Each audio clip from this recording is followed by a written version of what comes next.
అంతరాయతిమిరోపశాంతయే శాంతపావనమచింత్య వైభవం తం నరం వపుషి కుంజరం ముఖే మన్మహే కిమపి తుందిలం మహః శరణం కరవాణి శర్మదం తే చరణం వాణి చరాచరోపజీవ్యం కరుణామసృణైః కటాక్షపాతైః కురు మాం అంబ కృతార్థసార్థవాహం శారదా శారదాంభోజవదనా వదనాంబుజే సర్వదా సర్వదాస్మాకం సన్నిధిః సన్నిధిం క్రియాత్ విమలపటీ కమలకుటీ పుస్తకరుద్రాక్షశస్తహస్తపుటీ కామాక్షి పక్ష్మలాక్షి కలిత విపంచీ విభాసి వైరించి వాగర్థావివ సంపృక్తౌ వాగర్థ ప్రతిపత్తయే జగతః పితరౌ వందే పార్వతీ పరమేశ్వరౌ గురవే సర్వలోకానాం విషజే భవరోగిణాం నిధయే సర్వవిద్యానాం దక్షిణామూర్తయే నమః నారాయణ సమారంభాం వ్యాసశంకరమధ్యమాం అస్మదాచార్యపర్యంతాం వందే గురుపరంపరాం శృతిస్మృతిపురాణానామాలయం కరుణాలయం నమామి భగవత్పాదశంకరం లోకశంకరం. శివాయ గురవే నమః. శివాయ గురవే నమః. శివాయ గురవే నమః. శ్రీమాత్రే నమః. శ్రీ విష్ణురూపాయ నమః శివాయ. శరవణ భవ శరవణ భవ శరవణ భవ రక్షమాం. నమో మహద్భ్యో ఋషిభ్యో గురుభ్యో నమః. భవ్యమైన ఈ ఆలయంలో ప్రతిష్ఠితుడై అనుగ్రహిస్తున్న వల్లీ దేవసేనా సమేత సుబ్రహ్మణ్య స్వామి వారికి తదితర దేవి నమస్కరిస్తూ జగద్గురువులు శ్రీ శ్రీ శ్రీ శంకర విజయేంద్ర సరస్వతీ స్వామి వారి పాదపద్మాలకు ప్రణమిల్లుతూ స్వామి సన్నిధిలో నిన్న మనం ప్రారంభించుకున్నాం స్కంద పురాణం. స్కంద పురాణం అనగానే స్కంద శబ్దం చేత స్కందుని చరిత్ర లభించే పురాణం అనే భావం కలుగుతుంది. సందేహం లేదు, ఇందులో స్కంద చరిత్ర ఉంది, కానీ స్కంద చరిత్ర మాత్రమే లేదు. చాలా విస్తారమైనటువంటి సంహితలతో ఖండములతో వ్యాపించిన బృహత్ పురాణంగా ఈ స్కంద పురాణాన్ని అభివర్ణించాలి. 81,100 శ్లోకములున్న గ్రంథంలో అనేక సంహితలు అనేక ఖండములు ఉన్నాయి. ఇవి శైవ వైష్ణవ సౌర శాక్తేయ గాణపత్య స్కాందములనే షణ్మతాల గురించి చెప్పే పరిపూర్ణమైనటువంటి గ్రంథం. ఇందులో ఆయా క్షేత్ర వైభవములతో పాటు ఉపాసనా పద్ధతులు కూడా చెప్పబడుతున్నాయి. ఎప్పుడైనా పురాణం ప్రధానంగా అందించేది ధర్మము, భక్తి, జ్ఞానం. ఆ మూడింటిని పుష్కలంగా అందిస్తుంది స్కాంద పురాణం. నిన్నటి రోజున మనం స్కంద చరిత్రకి మనం శ్రీకారం చుట్టుకుంటూ ప్రారంభించిన ప్రధానమైనటువంటి అంశం తారకాసురుడు యొక్క పుట్టుక. తారకాసురుడు వజ్రాంగుడు అనబడే రాక్షుని యొక్క పుత్రుడు. వజ్రాంగుడు, వరాంగి అనబడే దంపతుల వారు. ఆ వజ్రాంగుని యొక్క తపస్సు, ఆయన గొప్పతనం తెలుసుకుంటూ వజ్రాంగునికి వ్యక్తిత్వం, వారి మాటల్లో ఎన్ని విశేషాలు మనం తెలుసుకున్నాం. ఆ తర్వాత తారకాసురుడు ఇంద్ర పరాజయార్థం వజ్రాంగుని తపస్సు వల్ల కలిగినవాడు. అందుకే అతడు పుట్టుక యొక్క పరమార్థమే అది. ఆ కారణం చేతనే అతడు మళ్ళీ దానికి తోడు తపస్సును కూడా ఆచరించాడు. ఎందుకంటే దేవతలను జయించాలంటే కేవలం నాకు జన్మతః ప్రాప్తించినటువంటి బలం సరిపోదు, తపోబలం కావాలి అని తాను తపస్సును ఆచరించాడు. ఈ తప ప్రభావం చేత బ్రహ్మద్వారా ఆయన పొందినటువంటి వరములు ఏమిటి అంటే ఒక్కసారి గుర్తు తెచ్చుకోవాలి. పుట్టిన 7వ రోజునే ఏ బాలుడైతే నన్ను చంపడానికి సిద్ధంగా ఉంటాడో అతని చేతిలో నేను చావాలి, అతడు శివవీర్య సముత్పన్నుడై ఉండాలి. ఈ రెండూ సాధ్యం కావని ఆయన అభిప్రాయం. అందుకే నాకు మరణం అనేది కలగాలి అంటూనే ఇలా చెప్పాడు ఆయన. సరే, బ్రహ్మదేవుడు వరాన్ని ఇచ్చాడు, దానికి తగ్గ ఇప్పుడు ప్రణాళిక జరగాలి. అటు తర్వాత తారకాసురుని చూసి దేవతలందరూ సంతోషించారు, రాక్షసులందరూ సంతోషించారు. ఎలా సంతోషించారు అనగానే దైత్యులు, ధనుజులు వీరందరూ ఎలా ఆనందపడ్డారో వర్ణిస్తూ స్కాందపురాణం మాట చెప్తున్నది. పండుతో ఉన్న చెట్టును చూడగానే పక్షులు ఎలా చేరతాయో ఈ దైత్యులందరూ ఆ విధంగా తారకాసురుని ఆశ్రయించారు అన్నాడు. అంటే బలవంతుడైనటువంటి ఒక నాయకుడు దొరికాడు కదా అనేటువంటి ఆనందంతో వారు తారకాసురుని ఆశ్రయించారు. అప్పుడు తారకాసురుడికి బ్రహ్మదేవుడి అనుగ్రహం చేత ఒక పెద్ద పట్టణం లభించింది. అది సముద్ర తీరంలో ఏర్పడింది. పరివారములన్నీ కూడా ఆయనకి సమకూడాయి, భోగములు సమకూడాయి. ఆయన సింహాసనాధీశుడై వారితో మాట్లాడుతూ పట్టాభిషిక్తుడైన తర్వాత చెప్తూ ఉన్నాడు, కేవలం సంపదలు భోగాలు అనుభవించడం గొప్ప జీవితం కాదు. ఇక్కడ ఒక లక్ష్యం సాధించాలి. లక్ష్యం ఏంటంటే, మా అమ్మా నాన్న దేనికోసం నన్ను కన్నారో లక్ష్యం సాధించాలి. అంటే దేవతలతో యుద్ధం చేయాలి. దానికి మనందరం సన్నద్ధులం కావాలి అని చెప్పి దానికై అతడు ఉద్యుక్తుడే బయలుదేరుతున్నప్పుడు ప్రధానంగా 10 మంది ఆయనకి సేనాధ్యక్షులుగా ఉన్నారు. సర్వసేనాధ్యక్షుడిగా ఉన్నటువంటి వాడు గ్రసనుడు అని చెప్పబడుతూ ఉన్నవాడు సర్వసేనాధ్యక్షుడిగా ఉన్నాడు. తోడుగా ఉండే రాక్షసులు చాలామంది పేర్లు నేను చెప్పుకున్నాం, అంత గుర్తుపెట్టుకోవాల్సినవి కావు రాక్షసుల పేర్లు, కానీ ఉన్నారు. వీళ్ళందరితో పాటు యుద్ధానికి బయలుదేరారు. వారు దైత్యుల వద్దకు, ఈ దైత్యులు అలా పూనుకుని ఉన్నప్పుడు దైత్యుల వద్దకు వచ్చిన దేవతాగణములు యుద్ధ సన్నద్ధలు వచ్చారని తెలుసుకున్నారు. దేవదూతగా వచ్చినప్పుడు వాయువు, ఆ వాయువు ఈ విషయాన్నంతని ఇంద్రాదులకు చెప్పగానే ఇంద్రుడు కర్తవ్యం ఏమిటి అంటూ బృహస్పతితో చర్చ చేస్తాడు. ఇక్కడ బృహస్పతి దేవతలతో చెప్పిన మాటలు మనం పరిశీలిస్తే నీతి శాస్త్రం ఇక్కడ కనబడుతుంది. అందుకే పురాణాలు మనం చదివేటప్పుడు కథలు పైపైన చూస్తారు. ఆ కథల్లో వాళ్ళకి అర్థం కాని విషయములు, పొంతలేని విషయాలు ఏవో తీసుకుంటారు, వాటిని గురించే చెరువుల పలువలు చేసి మాట్లాడతారు. కానీ పురాణాల్లో సంభాషణల మీద దృష్టి పెట్టాలండి. ఈ సంభాషణలో మనకు కావలసిన ధర్మములు చాలా లభిస్తాయి. వజ్రాంగుడు మాటల్లో మనం ఎన్ని తెలుసుకున్నాం విషయాలు. ఇక్కడ కూడా బృహస్పతి మాట్లాడతాడు. బృహస్పతి నీతి శాస్త్రకర్త కూడా. బృహస్పతి నీతి, శుక్రనీతి అని నీతులు ఉన్నాయి. నీతులన్నీ కూడా నడవవలసిన పద్ధతులు. నీతుల్లో ప్రధానమైనది రాజనీతి, పాలించవలసిన పద్ధతులు. ఇందులో రాజనీతి శాస్త్రం గురించి మాట్లాడతాడు ఇక్కడ విశేషించి బృహస్పతి. అంటే ఏ విధంగా రాజు అయిన వాడు ప్రవర్తించాలి, ఎప్పుడైనా తనకు విరోధులు వచ్చినప్పుడు వారిని 4 విధాలుగా ఉపాయాలతో ఏ విధంగా వ్యవహరించాలో చెప్తూ తత్ర సామ ప్రయోక్తవ్యం ఆర్యేషు గుణవత్సుచ. సామ దాన భేద దండోపాయములు ఇంచుమించు మన సంస్కృతిపై అవగాహన ఉన్న వాళ్ళందరికీ తెలుసు. సామదాన భేద దండోపాయాలు రాజనీతిలో ఒక భాగం మాత్రమే. ఇంకా రాజనీతి శాస్త్రం చాలా ఉన్నది. ఆ శాస్త్రాలు మనకు ఇప్పటికీ లభ్యమవుతున్నాయి. అవి లభ్యమవుతున్నాయి లేకుండా పురాణాలు దొరుకుతున్నాయి. పురాణాల్లో మాటల్లో ఆ శాస్త్రాల ప్రస్తావన ఉంటుంది. అది పురాణాలు కేవలం ఒకానొక మతపరమైన కథల సంపుటాలు మాత్రమే కాదు, భారతీయ శాస్త్రాల యొక్క పరామర్శ జరిగిన గొప్ప గ్రంథములని తెలుసుకోవాలి. ఎందుకు పురాణాలు ఒక్కడ జాగ్రత్తగా పరిశీలించిన అనేక భారతీయ శాస్త్రాలు మనకు లభ్యమవుతాయి. ఆ దృష్టితో చూడాలి. అందుకే స్కాంద పురాణాన్ని కూడా మనం ఆ పరిశీలనతోనే వెళుతున్నాం. నీతి శాస్త్రం చెప్తున్నప్పుడు సామ దాన భేద దండోపాయములు. సామము అంటే చక్కని మార్గంతో సౌమ్య పద్ధతులతో విరోధుల్ని తనవారిగా చేసుకుని సమస్యలను పరిష్కరించడం సామ మార్గం. ఇక దానము అంటే అవతల వారికి ధనాదులనిచ్చేనా వాళ్ళని అన్వయించుకోవడం అనేటువంటిది రెండవ పద్ధతి. భేదం అంటే బెదిరింపులు మొదలైనవి. దండం అంటే ఏకంగా శిక్షించడము, యుద్ధము మొదలైనవి. ఈ 4 ఉపాయాలు ఉంటాయి. అయితే మొట్టమొదటి దండం వైపు వెళ్ళరాదుట, సామం వైపు వెళ్ళాలి. దీన్ని బట్టి మన సంస్కృతిలో రాజనీతి శాస్త్రం శాంతికి ఎంత ప్రాధాన్యం ఇస్తుందో తెలుస్తున్నది. ఇక్కడ కపటమైనటువంటి యుద్ధాలకి అసలు ఆస్కారమే లేదు. యుద్ధ నీతి కూడా ఉంది. ఆ నీతితో యుద్ధం చేయడం బహుశా భారత యుద్ధం తర్వాత ఏమైందో మనకు తెలియదు ఇక్కడ. ఎందుకంటే కపటత్వం రాజ్యమేలుతున్న రోజుల్లో ఉన్నాం మనం. ఇక్కడ సామం ఎవరి పట్ల చూపించాలి, దానం ఎవరి పట్ల చూపించాలో చక్కగా చెప్తున్నారు. తత్ర సామ ప్రయోక్తవ్యం ఆర్యేషు గుణవత్సుచ. ఎవరు ఆర్యులు, ఆర్యులనే మాటకి పూజనీయులు, చక్కని ధర్మ ప్రవర్తన కలవారిని ఆర్యులనాలి. ఆర్యులకు తెగ కాదు, ఒక గుణం. ధర్మ ప్రవృత్తి కలవారిని ఆర్యులనాలి, వాళ్ళు గుణవంతులు. ఒకవేళ ఇటువంటి వారితో మనకు విధివశాత్తు విరోధం ఏర్పడితే వారి ఎడల సామం ప్రయోగించాలి. సామముతో వారిని మనం ప్రసన్నం చేసుకోవాలి. మరి దానం ఎవరి దగ్గర అంటే దానం లుబ్ధేషు.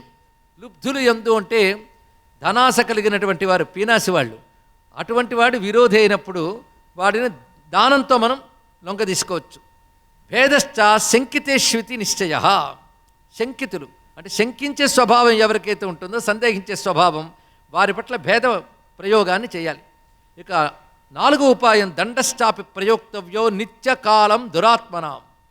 దురాత్ముల పట్ల ఎవరైతే ధర్మానికి ద్రోహులో, సమూహ క్షేమానికి ద్రోహులో, వారి పట్ల దండోపాయమే చూపించాలి. కనుక ఇప్పుడు మీరు చూపించవలసింది రాజనీతి శాస్త్ర ప్రకారంగా దండోపాయమే అనగానే ఇప్పుడు ఆ దండోపాయానికి యుద్ధానికి సన్నద్ధలయ్యారు దేవతలు కూడా. వాళ్ళు సర్వసేనాధ్యక్షుడిగా ఎంచుకునేది ఎవరిని అంటే యముణ్ణి ఎంచుకున్నారు. చక్కని వాడిని ఎంచుకున్నారు. యముడి సేనాధ్యక్షతలో అక్కడ వీరందరూ బయలుదేరగానే దైత్యుల సేనల్లో గ్రసనుడు ప్రధానంగా ఉన్నప్పటికీ జంభకుడు, జంభుడు, కుజంభకుడు ఇత్యాదులు ఎందరో ఉన్నారు. వీరితో యుద్ధం జరుగుతుంది. పైగా వాళ్ళ దిక్పాలకులను ఒక్కొక్కరిని ఎదుర్కొన్న తీరు, జరుగుతున్న యుద్ధం చాలా విస్తారంగా వర్ణించాడు వ్యాసదేవుడు. కానీ వాటి యుద్ధానంతని స్మరించుకోనక్కర్లేదు. ఆ యుద్ధంలో మాత్రం దేవతలు చాలా దెబ్బతిన్నారు. కానీ జంభాసురుడు మాత్రం ఇంద్రుడు జయించాడు. ఎందుకంటే జంభాసురుడు ఇంద్రుడి చేతిలో మరణం అతనికి రాసిపెట్టింది. అందుకే జంభాసురుడు మరణించాడు. అందుకే జంభారి అనే పేరు కూడా ఇంద్రుడికి ఉన్నది. ఆ తర్వాత మిగిలిన దైత్యుల పరాక్రమం విజృంభిస్తున్నప్పటికీ దేవతలు తమ పరాక్రమాన్ని చూపించి చాలా తమ బలాంతో ఎందరినో ఓడించినప్పటికీ తారకాసురుడు యొక్క బల ప్రభావం చేత అవి చెల్లలేదు. క్రమంగా తారకాసురుడు విజృంభించగానే దేవతల సేనలు అల్లల్లాడే. పెద్ద పెద్ద వాళ్ళని చెప్పుకుంటున్నటువంటి గణములు కూడా, దేవగణములు కూడాను బెంబేలెత్తిపోయారు, బలహీనులయ్యారు. అందులో ఒక్క తారకాసురుడు వారిని ఎదుర్కొన్న తీరే భయంకరంగా ఉన్నది. దానితో దేవతల సేన పూర్తి బలహీనపడింది. అప్పుడు నారాయణుడు చెప్పినది ఏంటంటే, ఇప్పుడు మన బలవరాక్రమం చూపించే లాభం లేదు, పారిపోండి అని చెప్పాడు. ఆయన అంతర్ధానమే. వాళ్ళు పారిపోతూ విష్ణువుని ఒక్క మాట అన్నారు, స్వామి నువ్వు ఎందరో అసురుల్ని సంహరించిన వాడివి, నీ పేరే దైత్యారి. అటువంటప్పుడు నువ్వు ఈ సమయంలో ఎందుకు మమ్మల్ని పారిపోమన్నావు, ఎందుకు నువ్వు ఇప్పుడు అంతర్ధానం అవుతున్నావు అనంటే స్వామి చెప్పిన మాట ఏమిటంటే, ఇప్పుడు విధానం ఇదేనాయనా, నేను చెయ్యలేక కాదు, కానీ ఈ రాక్షసుడు ఒక 7 రోజుల పిల్లవాడి చేతిలోనే మరణించాలి, అతడు రావాలి. అంతవరకు కూడా మీరెవరు బలం చూపించినా జరగదు. అది అక్కడ నియమం అయినప్పుడు దాన్ని గౌరవించవలసినదే. ఇది బ్రహ్మ ఇచ్చినటువంటి వరం, అతడు తపస్సుకు వచ్చినటువంటి ఫలం. కాబట్టి దాన్ని మనం గౌరవించవలసిందే. కనుక అటువంటి వాడు లభించే వరకు మీకు విజయం దొరకదు సుమా అని నారాయణుడు చెప్పిన తర్వాత వారు పారిపోతే వెతుక్కు వెళ్ళి దైత్యగుణములు వాళ్ళందరినీ కట్టి తెచ్చి తారకాసురుడి ద్వారం దగ్గర నిలిపారండి వారందరినీ. ఎప్పుడైతే తారకాసురుడి ద్వారం దగ్గర బంధితులే దేవతలందరూ నిలబడ్డారో అందరికీ చులకనైపోయారు వాళ్ళు. ఆఖరికి అంతఃపుర స్త్రీలు కూడా వాళ్ళని వెక్కిరించడం మొదలైనవి చేస్తున్నారు. ఇలాంటి పరిస్థితి ఏర్పడింది ఇక్కడ. ఆఖరికి నాగరికులు ఎవరైతే ఉంటారో, అంటే తారకాసురుడు నగరంలో ఉన్న వారికి కూడా వీళ్ళు చులకనైపోయారు. ఇటువంటి పరిస్థితుల్లో నారాయణుడు వాడికి ఇచ్చిన సలహా ఏంటంటే, మీరు అందరూ వానరాలుగా మారండి అన్నాడు. వాళ్ళందరూ కోతుల రూపం ధరించారు. అక్కడ ఇంకా కోతుల రూపం ధరించారు. ఎప్పుడు ఇంకా దైత్య స్త్రీలు వాళ్ళకి ఆహారం విసరడం, వాళ్ళు వాటి కోసం పరిగెడుతుంటే చూసి నవ్వడం, ఇటువంటి పరిస్థితి వారందరికీ ఏర్పడింది ఇక్కడ. ఈ లోపల ప్రతిహారి వెళ్ళి దేవతలు కోతిమూకలై ద్వారం దగ్గర నిలబడ్డారు అని చెప్పగానే ఆ కోతిమూకలంతటి లోపలికి తీసుకురండి అన్నాడు. ఆ కోతిమూకలు వచ్చినప్పుడు కోతులతో ఆడించినట్టు ఆడించేట తారకాసురుడు, అంటే దేవతల్ని కోతులను చేసి ఆడించినటువంటి ఘటుకుడయ్యాడు ఆయన.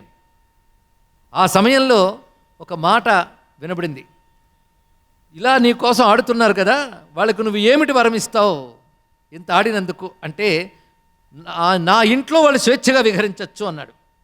అంటే నీ ఇల్లు ఏమిటో చెప్పు అన్నాడు ఆయన.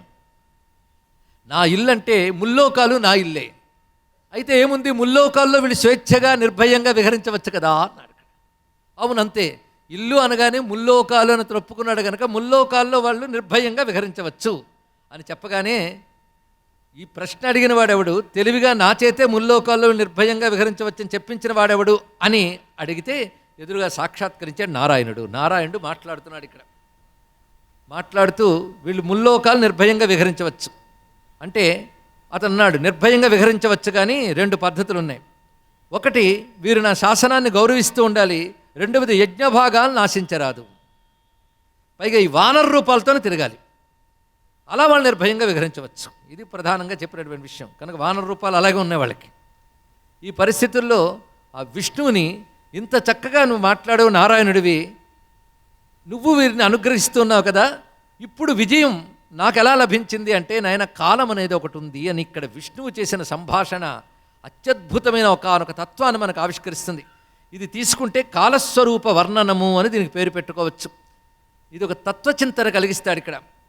నాయన కాలం అనేది ఒకటి ఉంటుంది సుమా, నిన్ను త్రైలోక్య లక్ష్మి వరించింది, అంటే ముల్లోకాల ఐశ్వర్యం నిన్ను వరించింది. ఆ వరించేటప్పుడు ఎలా జరిగిందో సంభాషణ గుర్తుందా నీకు అన్నాడు. వెంటనే తారకాసుడు గుర్తు చేసుకున్నాడు. త్రైలోక్య లక్ష్మి ఒక రూపం ధరించి వచ్చింది తారకాసురుడి వద్దకు. వచ్చి అంటోంది, ఇంతవరకు నేను దేవతల దగ్గర ఉన్నాను, ఇంకా వారి దగ్గర ఉండే అవకాశం లేదు, నీ దగ్గరకు వచ్చాను, నీ దగ్గర ఉంటాను అని చెప్పింది త్రైలోక్య లక్ష్మి. అంటే ముల్లోకాల ఐశ్వర్యం అని అర్థం ఇక్కడ. ముల్లోకాల ఐశ్వర్యం అతనికి అధీనమైపోయింది. ఇక్కడ ఆ త్రైలోక్య లక్ష్మి చెప్పిన మాటలు చాలా గొప్ప మాటలు చెప్తుంది. ఇక్కడ నేను ఎవరి దగ్గర ఉంటాను అని లక్ష్మి చెప్తున్నది, ఎవరి దగ్గర ఉండను అనేది కూడా చెప్తున్నది. లక్ష్మి అంటే విజయము, సంపద ఇత్యాదులన్నీ లక్ష్మి అయితే అవి ఎవరికి లభిస్తాయో తెలుసుకుంటే ఆ లభించే గుణములు మనం పెంపొందించుకోవాలని అర్థమవుతుంది. ఇలాగ మనకి వ్యాస భగవానుడు త్రైలోక్యలక్ష్మి సంభాషణ ద్వారా ఒక సందేశాన్ని ఇస్తున్నాడు. వీర్యవంతంతు అనలసం తపస్వినం అకాతరం దాతారంచాపి భోక్తారం యుక్త్వా సేవామితం నరం. వీర్యవంతుడు అంటే పరాక్రమవంతుడైన వాడిని, అనలసం సోమరితనం లేని వాడిని, తపస్వి అయినటువంటి వాడిని, అకాతరం భయం లేని వాడిని నేను విడిచిపెట్టను, అనుగ్రహిస్తాను. దాతారం దాత అయినటువంటి వాడిని, అదేవిధంగా తగిన విధమైన భోగం ఎవడి వద్ద ఉన్నదో అంటే ధర్మబద్ధమైన భోగం కలవాడిని నేను సేవిస్తాను. అంటే లక్ష్మీ సేవిస్తుంది. ఎవరిని విడిచిపెడతానో చెప్తుంది ఇక్కడ. భీరుం పిరికివాడిని విడిచిపెడతాను. నిర్విణ్ణమత్యర్థం ఎప్పుడు దిగాలుగా చతికిల పడినవాడిని విడిచిపెడతాను. సాధ్వీపీడకరం నరం సాధ్వి అయిన స్త్రీని బాధ పెట్టేవాడిని విడిచిపెడతాను. లక్ష్మి చెప్పిన మాట. తర్వాత రాక్షసుల కథల్లో రావణాదుల్లో కూడా ఇదే మనకు కనబడుతుంటుంది. సాధ్వీపీడాకరం నరం నిత్యాసి సంఖ్యనం ఎల్లవేళలా శంక కలిగిన వాడిని, ప్రతిదానికి సందేహించేవాడిని కూడా విడిచిపెడతాను. అందుకే భయం ఎలాంటి దుర్గుణమో తెలుసుకోవాలి. ఎప్పుడు దిగాలుగా ఉండడం కూడా పనికిరాదని గ్రహించాలి. అలాంటి వాడి దగ్గర జ్యేష్ఠాదేవి ఉంటుంది, లక్ష్మీదేవి ఉండదు ఇక్కడ. అదేవిధంగా స్త్రీని ఏడిపించిన వాడిని విడిచిపెడతాను అని చెప్తోంది మహాలక్ష్మి. దీన్ని బట్టి స్త్రీని ఎలా గౌరవించాలి అనేది కూడా మన సంస్కృతి బోధిస్తున్నది. నిరంతరం శంకించేవాడిని విడిచిపెడతాను. సద్యస్త్యజామి దితినందన వెంటనే విడిచిపెడతాను అని చెప్పినది. నీవు ఇప్పుడు చక్కగా పైన చెప్పిన సుగుణాలు నీ దగ్గరున్నాయి. పరాక్రమం ఉంది, సోమరితనం లేదు, తపస్వివి, భయం లేనివాడివి, దాతవు, ఉచితమైన భోగములు అనుభవిస్తున్నటువంటి వాడివి. కనుక నిన్ను నేను ఇప్పుడు ఆశ్రయించాను. ఇంద్రుడిని ఎందుకు విడిచిపెట్టానో చెప్తోందండి. ఇది తెలుసుకోవాల్సింది. ఇంద్రుడిని ఎందుకు విడిచిపెట్టానంటే అతడు నీ తల్లి పట్ల చేసిన అపచారం చాలా ఘోరమైన సుమా అన్నాడు. నేను గుర్తుంది కదా వరాంగి పట్ల ఆయన చేసినటువంటి అపచారం. అయితే ఇది కథ వినగానే ఇంద్రుడి మీదే హేళన మళ్ళీ పనికిరాదండి. అదొకటి కలియుగంలో వచ్చిన బాధ, దేవతల పట్ల హేళన. ఇంద్రుడు అంటే ఏ ఇంద్రుడు? మన్వంతరానికి ఇంద్రుడు మారుతూ ఉంటారు. మన అహల్య ఇంద్రుడు, గౌతముడు వృత్తాంతంలో ఇంద్రుడు వేరు, ఇప్పుడు మన్వంతరంలో ఉన్నటువంటి ఇంద్రుడు వేరు. మన్వంతరానికి ఇంద్రుడు మారుతూ ఉంటారు. ఏ మన్వంతరంలో ఎవడు ఇంద్రుడు అవుతాడో కూడా పురాణాల పేర్లు చెప్తున్నాయి. ఇంద్రత్వం అనేది ఒక పదవి. ఆ పదవి ఒక వ్యక్తికి వచ్చింది. ఆ వ్యక్తిగత దోషాలన్నీ ఇంద్రత్వానికి అంటగట్టడానికి లేదు. వాటి ఫలితాలు కూడా అనుభవించారు. మనం ఇంద్రుడిని నమస్కరించాలి. దేవతల్ని ఎప్పుడు నిందించినా అది దోషమే. ఇంద్రాది దేవతలు మనం గౌరవిస్తున్నాం అంటే ఇంద్రత్వాన్ని గౌరవిస్తున్నాం. ఇంద్రత్వం ఈశ్వర విభూతి. అది కొన్ని తపస్సుల వల్ల, కొన్ని యజ్ఞముల వల్ల ఒక మహాపురుషునికి లభిస్తుంది. కనుక అతడు చేసే నమస్కారం ఇంద్రత్వానికి చేసే నమస్కారం. ఇంద్రత్వం ఈశ్వర విభూతి కనుక అది ఈశ్వరుడికి నమస్కారం. అది ఎప్పుడు ఏ దేవత నిందించరాదు. ఈ కథలు విన్నప్పుడు అటువంటి దేవతలే పొరపాటు చేస్తే ఇంత అనుభవించినప్పుడు మనం ఎంత జాగ్రత్తగా ఉండాలో తెలుసుకోవాలన్నది ఇందులో మనం గ్రహించవలసిన అంశం. నువ్వు స్త్రీ పట్ల ఆ విధంగా ప్రవర్తించావు అంతే కదా. పూర్వం వాళ్ళు చేసినటువంటి దక్షయజ్ఞంలో పాల్గొనడం మొదలైన వాడి దోషములు ఉన్నాయి. కనుక నేను ఇంద్రాదులను విడిచిపెట్టి నీ వద్దకు ఈ కారణం చేత వచ్చానని ఆ తల్లి చెప్పింది, త్రైలోక్య లక్ష్మి. కానీ కాలం ఒకటి ఉంది నాయన. కాలం అనగా ఎప్పుడు ఎలా కనిపిస్తుంది అంటే కర్మ యొక్క ఫల రూపంలో కాలం కనబడుతుంది. ఇది తెలుసుకోవాలి. కాలం పరిణామ స్వరూపం కలిగింది. కాలం నిరంతరం మార్పు చెందుటదే కాలం. కానీ కాలం ఒక దేశములాగా, వస్తువులాగా కనబడదు. అందుకే స్పేస్ అండ్ టైం అంటూ ఉంటాం. స్పేస్ కనబడుతుంది, అదేవిధంగా వస్తువు కనబడుతుంది, కాలం కనబడదు. కానీ కాలాన్ని ఎలా తెలుసుకోగలమంటే ఈ చెప్పినటువంటి దేశంలో వస్తువులో వచ్చే పరిణామం బట్టి కాలాన్ని మనం గ్రహించగలగాలి ఇక్కడ. కనుక కాలం పరిణామ రూపంలో మనకు ప్రత్యక్షానుభవంగా గోచరిస్తుంది. కాలం యొక్క అనుభవ రూపం పరిణామం, మార్పు. ఇది గమనించినప్పుడు ఒక్కసారి కాలాన్ని పరిశీలించాలి ప్రతివాడు. అందుకే జ్ఞానం రావాలన్నా, ముక్తి రావాలన్నా, భక్తి రావాలన్నా కాల పరిశీలన అనేది చాలా అవసరము. ఆ కారణం చేతనే గొప్ప గొప్ప గ్రంథాల్లో కాల విషయాన్ని చెప్తూ ఉంటారు. చిన్న కాలం మొదలుకొని పెద్ద కాలం వరకు కాలాల్లో వారి చరిత్రలు చెప్పడం ఎందుకు అంటే ఈ పరిణామశీలమైన కాలాన్ని మనం గమనించినప్పుడు ఏవి శాశ్వతం కాదు, మారిపోవడం దాని యొక్క సహజ లక్షణం అని తెలుస్తుంది. తెలిసినప్పుడు మనకు కలగవలసిన అంశములు ఏంటంటే ముందు దురాశ తగ్గాలి, అహంకారం తగ్గాలి, ఉన్న కాలాన్ని సద్వినియోగం చేసుకోవాలని బుద్ధి పెరగాలి. అంటే కాలజ్ఞానం అంటే ఇది. కాలజ్ఞానం అంటే కళ్ళు మూసుకుని భవిష్యత్తు చెప్పడం అని కాదండి. ఇక్కడ కాలం యొక్క తత్వాన్ని పరిశీలించడమే కాలజ్ఞానం. ఇది చాలా ప్రధానమైన సుమ అంటూ కాలం కలిసి వచ్చినప్పుడు ఇలా జరుగుతాయి. నువ్వు ఇందాక ఎంత హేళనగా మాట్లాడు. నీలాంటి రాక్షసులు కోట్ల కొలది బహుకల్పాలలో నా చేత మరణించారు, అది తెలుసుకో. ఇక్కడ ఆ కోట్ల కొలది రాక్షసుల్లో కోట్యంశానికి కూడా నువ్వు సరిపోవు. ఎంతమందో ఆ పేర్లు చెప్తాడు భగవానుడు. అనేక మంది రాక్షసులు కోట్ల కొలది మరణించారు, నీలాగే మిడిసిపడ్డారు, నీలాగే దేవతలపై విజయం సాధించారు. తర్వాత వాళ్ళు పోయారు, వాళ్ళల్లా నువ్వు పోతావు. అంతవరకు నీలాగే చెప్పాడు. అదంతా గతించినది. భవిష్యత్తు ఏంటంటే వాళ్ళలాగే నువ్వు పోతావు అని చెప్పాడు. ఇది తప్పదు. కాలంలో ఈ మార్పు గమనించు. అందుకే దేహవత్ పుణ్యకార్యాన్ని జీవవత్ కాల ఉచ్యతే. గొప్ప మాట చెప్పాడు ఇక్కడ. దేహము కలిగి ఉండడం పుణ్యం, జీవించడమే కాలం అన్నాడు. ఈ మాట చాలా లోతైనదండి. ఇక్కడ అంటే దేహం కలిగి ఉండడం ఒక పుణ్య విశేషం చెప్తుంది. దీనిలో తెలుసుకోవాల్సింది, దేహం కలిగి ఉన్నంతకాలం నువ్వు పుణ్యాన్ని ఆచరించాలి. ఎప్పుడు ఆచరించాలి? బ్రతుకున్నంతకాలం ఆచరించాలి. కానీ కాలం అంటేనే నీకు బ్రతుకున్నది. నీకు తెలిసిన కాలం నీ బ్రతుకే. కనుక నీ ఆయువు ఉన్నదే కాలం. కానీ బ్రతుకున్నంత కాలం ఈ దేహంతో పుణ్యాన్ని ఆచరించాలి. పుణ్యం అంటే సత్కర్మను ఆచరించాలి. ఎందుకంటే ఈ కాలం ఉన్నదే, అది గమనిస్తుంది ప్రతిదాన్ని. చేసిన దానికి తగ్గ ఫలాన్ని కాలమే అనుగ్రహిస్తుంది.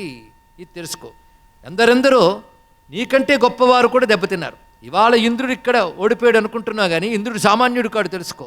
ఇంద్రుడంతటి వాడే ఓడిపోయాడంటే కాలం ఎంత గొప్పదో ఆలోచించు. ఇంద్రుడి దగ్గర విశేషం ఏంటంటే ఇంద్రంచేదాగత కాల సదాయుక్తం అతంద్రితం. ఇంద్రుడి దగ్గర 2 లక్షణములు ఉన్నాయి: సదాయుక్తుడు, అతంద్రితుడు. యుక్తుడు అనే మాటకు భగవద్గీత అర్థం చెప్తుంది. అంటే యోగము కలిగిన వాడు అని అర్థం. అంటే పూర్తి జ్ఞానముతో ప్రవర్తించేవాడు యుక్తుడు. యుక్తాహార విహారస్య అంటే తగిన విధముగా ప్రవర్తించువాడు. యుక్త శబ్దానికి ఇదే అర్థం ఇక్కడ. ఆయన యుక్తుడు, తగిన విధంగా ప్రవర్తిస్తాడు. అతంద్రితుడు, సోమరితనము మొదలైనటువంటి దుర్లక్షణములు లేనివాడు. అటువంటి వాడికి కూడా ఇలాగ కాల ప్రభావం తప్పలేదు సుమా. కాలోహి దురితక్రమ అను మాట వింటూ ఉంటాం. సాక్షాత్తుగా హనుమంతుడు అంటాడు ఈ మాటని సుందరకాండలో. ఎది సీతాపి దుఃఖార్త కాలోహి దురితక్రమ అంటాడు. సీతమ్మకు కూడా దుఃఖం కలిగిందంటే కాలాన్ని దాటడం ఎవరి వల్ల కాదు కదా అన్నాడు. సీతమ్మకు కూడా అంటే ఎవడు జగదేక సార్వభౌముడో, ఎవడు జగదేక ధానుష్కుడో, ఎవడు సర్వరక్షకుడో అటువంటి రామచంద్రమూర్తి యొక్క పత్ని, మహాప్రతాపవంతుడైనటువంటి లక్ష్మణ్ యొక్క వదిన, అటువంటి సీతమ్మ కూడా దుఃఖం కలిగిందంటే కాలం ఎలాంటిది. అందుకే కాలం అనేది ఒకటి ఉంటుంది. కనుక నా సమర్థత, నామ సమర్థత అనుకుంటారు కానీ అసలు సమర్థత కాలానిది, నీది కాదు సుమా. అందుకే నీ కాలం అనుకూలించినప్పుడు నువ్వు సమర్థుల్లో అనిపిస్తావు, కానీ నువ్వు సమర్థుడివి కావు. అందుకే ఒక్కొక్కప్పుడు అన్నీ అనుకూలిస్తే నా అంత గొప్పవాళ్ళు లేడంటావు. నీకు ప్రతికూలతలు ఎదురైనప్పుడు ఏం చేస్తామండి, అదృష్టాలా ఉందంటావు. అప్పుడు తమ నిర్వాకం అయిపోయింది. అప్పుడేమో అదృష్టమా? అనుకూలమైనప్పుడేమో నీ నిర్వాకం, ప్రతికూలమైనప్పుడేమో దైవం అలా చేసాడండి అని. అప్పుడే దైవం అలా చేసిందండి అందువల్ల బాగున్నాను అనొచ్చగా, అప్పుడు అనం మనం. ఇది సహజమే. అదే విశ్వనాథ్ వారు అంటూ ఉంటారు, కలసి వచ్చినవాడు జగము పౌరుష కలన మంచాడు, కలసిరాని యతండు సర్వము దైవ ఘటన మంచాడు, తెలివి 1000 విధాలు తేల్చివేయుట తేలిక నిన్ను సులభ గృణాక శ్రీశైల మల్లికార్జున మహాలింగ అంటూ ఒక మాటలో చెప్పారు. అందుకు కాలం ప్రధానం నాయన, ఇది బాగా గుర్తుపెట్టుకోవాలి. అందుకే ఇవాళ మనం ఏదో అనుభవిస్తున్నామంటే కాలం వల్ల వస్తుంది. దుఃఖము కాలం వల్ల వస్తుంది. కాలం తనంత తాను వచ్చి మీద పడదు, అది తెలుసుకోవాలి. అంటే అన్నిటికీ కారణం కాలం అన్నమాట. అంటే కాలం కూడా నీ కర్మను అనుసరించి వస్తుంది ఇక్కడ. అంటే కాలం, కర్మ ఈ రెండింటికి అధీనమే జీవులు ఉంటారు. ఇది ఎప్పుడు కాల పరిశీలన వల్ల మనం పరిశీలించాలి. అందుకు ఒక్కొక్కప్పుడు మనం ఎంత ప్రయత్నించినా ఏదీ కలిసి రాదు. ఒక్కొక్కప్పుడు ఏ ప్రయత్నం లేకుండానే కలిసి వస్తాయి. అప్పుడు మనమే అంటాం టైం బాగోలేదండి అని. ఆ టైం బాగోలేదండి ఎప్పటికీ వ్యవహరిస్తుంటామే. ఆ కాలం గురించి ఇంత చక్కగా వివరిస్తున్నాడు ఇక్కడ. పైగా నేను కానీ కోరుకుంటే సులభంగా నేను చంపగలను, నా కాలి వేలి గోటి పనయ్యా అన్నాడు ఇక్కడ. విష్ణు అదే చెప్తున్నాడు ఇక్కడ. ఇచ్చన్ సంజీవయామ్యేతత్ అనిచ్చన్ నాశయే క్షణాత్. ఇచ్చన్ సంజీవయామ్యేతత్, నేను కోరుకుంటే బ్రతికించగలను, అలాగే నేను సంకల్పిస్తే వెంటనే నశింపజేయగలను. కానీ ఇప్పుడు నీ చావు పద్ధతి వేరు, నీ తపస్సు వేరు, నీ పుట్టుక యొక్క లక్ష్యం వేరు. ఇన్ని నీకున్నాయి, అయితే ఇవి కలకాలం ఉంటాయి అనుకోకు. ఒకటే నేను నిన్ను ఆశీర్వదిస్తున్నాను, ఏమిటి అంటే నీ తపస్సు బలంగా ఉన్నంతకాలం నువ్వు రాజ్యాన్ని నేలుకో అన్నాడు ఇక్కడ. చాలా గొప్ప మాట ప్రస్తావన చేశారండి ఇక్కడ. అందుకే యదా తపోవీర్యంతే, ఎంతవరకు నీకు తపస్సు యొక్క బలం ఉంటుందో తదా భుంక్ష్వ జగత్రయం. ఇది ఆయన చెప్పినటువంటి గొప్ప మాట. ఎంతవరకు నీకు తపోబలం ఉంటుందో అంతవరకు ముల్లోకాలు అనుభవించు. అంటే తప్పకుండా ఖర్చు అవుతుంది, అంతే కదండి, ఎప్పటికో ఖర్చు అవుతుంది, ఏదైనా పరిణామంలో ఖర్చు అయ్యేదే అని చెప్పగానే అప్పుడు తారకాసురుడు ఏం మాట్లాడుతున్నాడో తెలియాలి. అంటూ నువ్వు చెప్పినవన్నీ నిజమని నాకు తెలుసయ్యా అన్నాడు. నాకు పూర్వ చరిత్రలు తెలుసు, గమనిస్తూనే ఉన్నాను, ఇవన్నీ మారతాయని తెలుసు. అసలు బుద్ధున్నవాడు ఎవడైనా కనిపిస్తున్న విషయాల్ని కానీ దేహాన్ని కానీ నమ్ముతాడా అన్నాడు. ఈ మాట చాలా అద్భుతమైన ప్రశ్న వేశారండి. కోహి విశ్వాసమర్థేషు శరీరేవా శరీరభృత్. శరీరభృత్ అంటే దేహధారి, దేహం ఉన్నవాడు ఎవడైనా అర్థేషు శరీరే, అర్థముల యందు శరీరమునందు విశ్వాసం కలిగి ఉంటాడో చెప్పు అన్నాడు. అంటే వీటిని నమ్మరాదు. అనుభవిస్తున్న విషయములు సుఖములు చూసి ఇవి శాశ్వతం అనుకోకు. నమ్మడం అంటే అర్థం ఏంటి? ఇవి స్థిరంగా ఉంటాయి, ఇవి నన్ను కాపాడుతా అనుకోవడమే నమ్మకం. వాటిని నమ్మరాదు, అవి స్థిరంగా ఉండవు, అది తెలుసుకో. పోనీ శరీరం స్థిరంగా ఉంటుందా? అది ఉండదు. అంటే ఆ సంపదలు ఉండవు, అనుభవిస్తున్న నీ శరీరాదులు ఉండవు అని ప్రతి శరీరధారి గుర్తుపెట్టుకోవాలి. అని తెలివైన వాడు ఎవడు కూడా వీటిని విశ్వసించరు సుమా. ఒక్కటి, కాలాగ్నులు ఎప్పుడో ఆహుతవుతాయనుకుంటారు, కానీ ప్రతి క్షణం ప్రతి జీవుడు కాలాగ్ని యందే హుతమవుతున్నాడు, అదే తెలుసుకోవాలి ఇక్కడ. కాలాగ్నావాహితం ఘోరే గుహ్యే, అతి రహస్యమైనటువంటి, రహస్యం అంటే అంత ప్రకటంగా కనబడనటువంటి కాలమునందు అందరూ ఆహుతులవుతూనే ఉంటారు, ఇది తెలుసుకోవాల్సినది. అయితే ఎవరు కాలాన్ని గుర్తించలేరు, ఇది చాలా అద్భుతమైన విషయం చెప్తున్నాడు. కాలం యొక్క ఈ తత్వం ఎవరికి తెలియదు.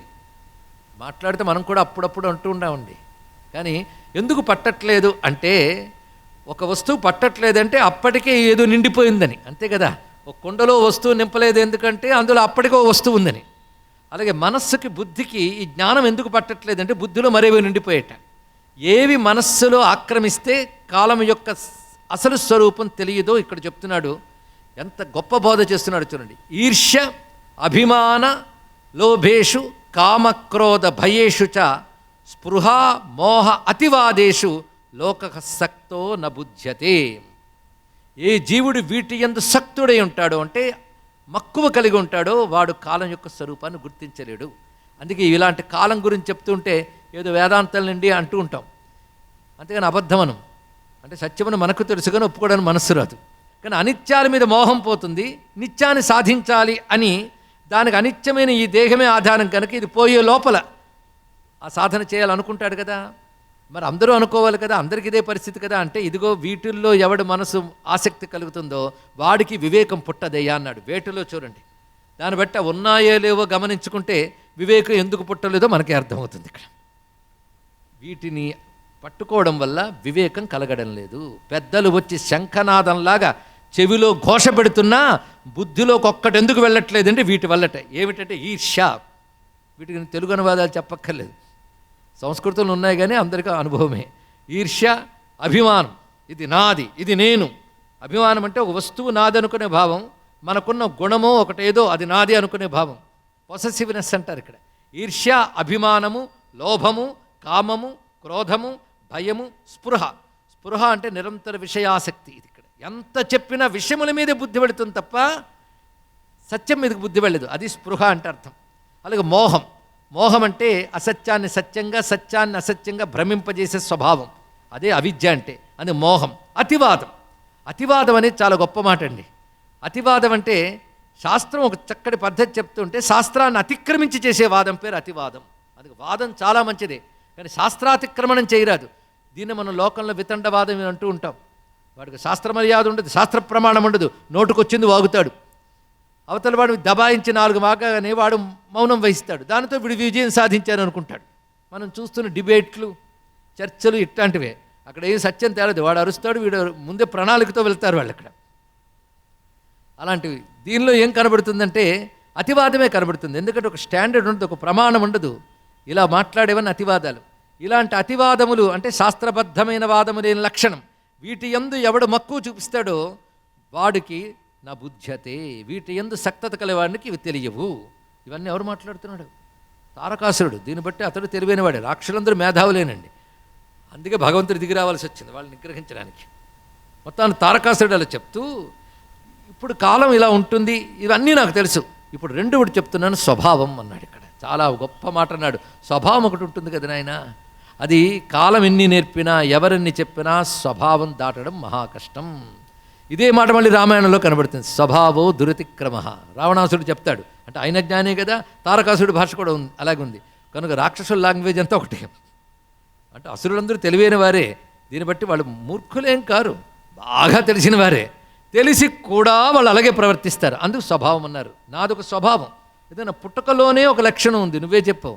ఆ స్వభావం వల్ల నా పెద్దలు అలాంటి వాళ్ళు ఏ మార్గంలోకి వెళ్తారు, నేను అలాగే వెళ్తాను తెలుసు. కానీ స్వభావం కదా, ఏం చేయమంటావు? ఇంకోటి నాకు తెలుసు, నువ్వెవరో నాకు తెలుసు. నువ్వు సాక్షాత్తుగా సర్వజీవులకి అంతర్యామి అని నారాయణుడువు, సృష్టిస్థితులైలు చేస్తున్న ఈశ్వరుడు నువ్వు, అది కూడా నాకు తెలుసు. కానీ మా జాతి ఉన్నది స్వభావం చేత నిన్ను ఆరాధించని జాతి, నిన్ను అంతర్యామి అని తెలిసి కూడా మేము చేయలేకపోతున్నాం. కానీ ఇంకోటి నాకు తెలుసు, మాకు దేవతలకి అందరికీ నువ్వే అంతర్యామివి కనుక మా అందరినీ నువ్వు కృప చూపిస్తావని కూడా నాకు తెలుసు. ఎంత చక్కగా మాట్లాడాడు.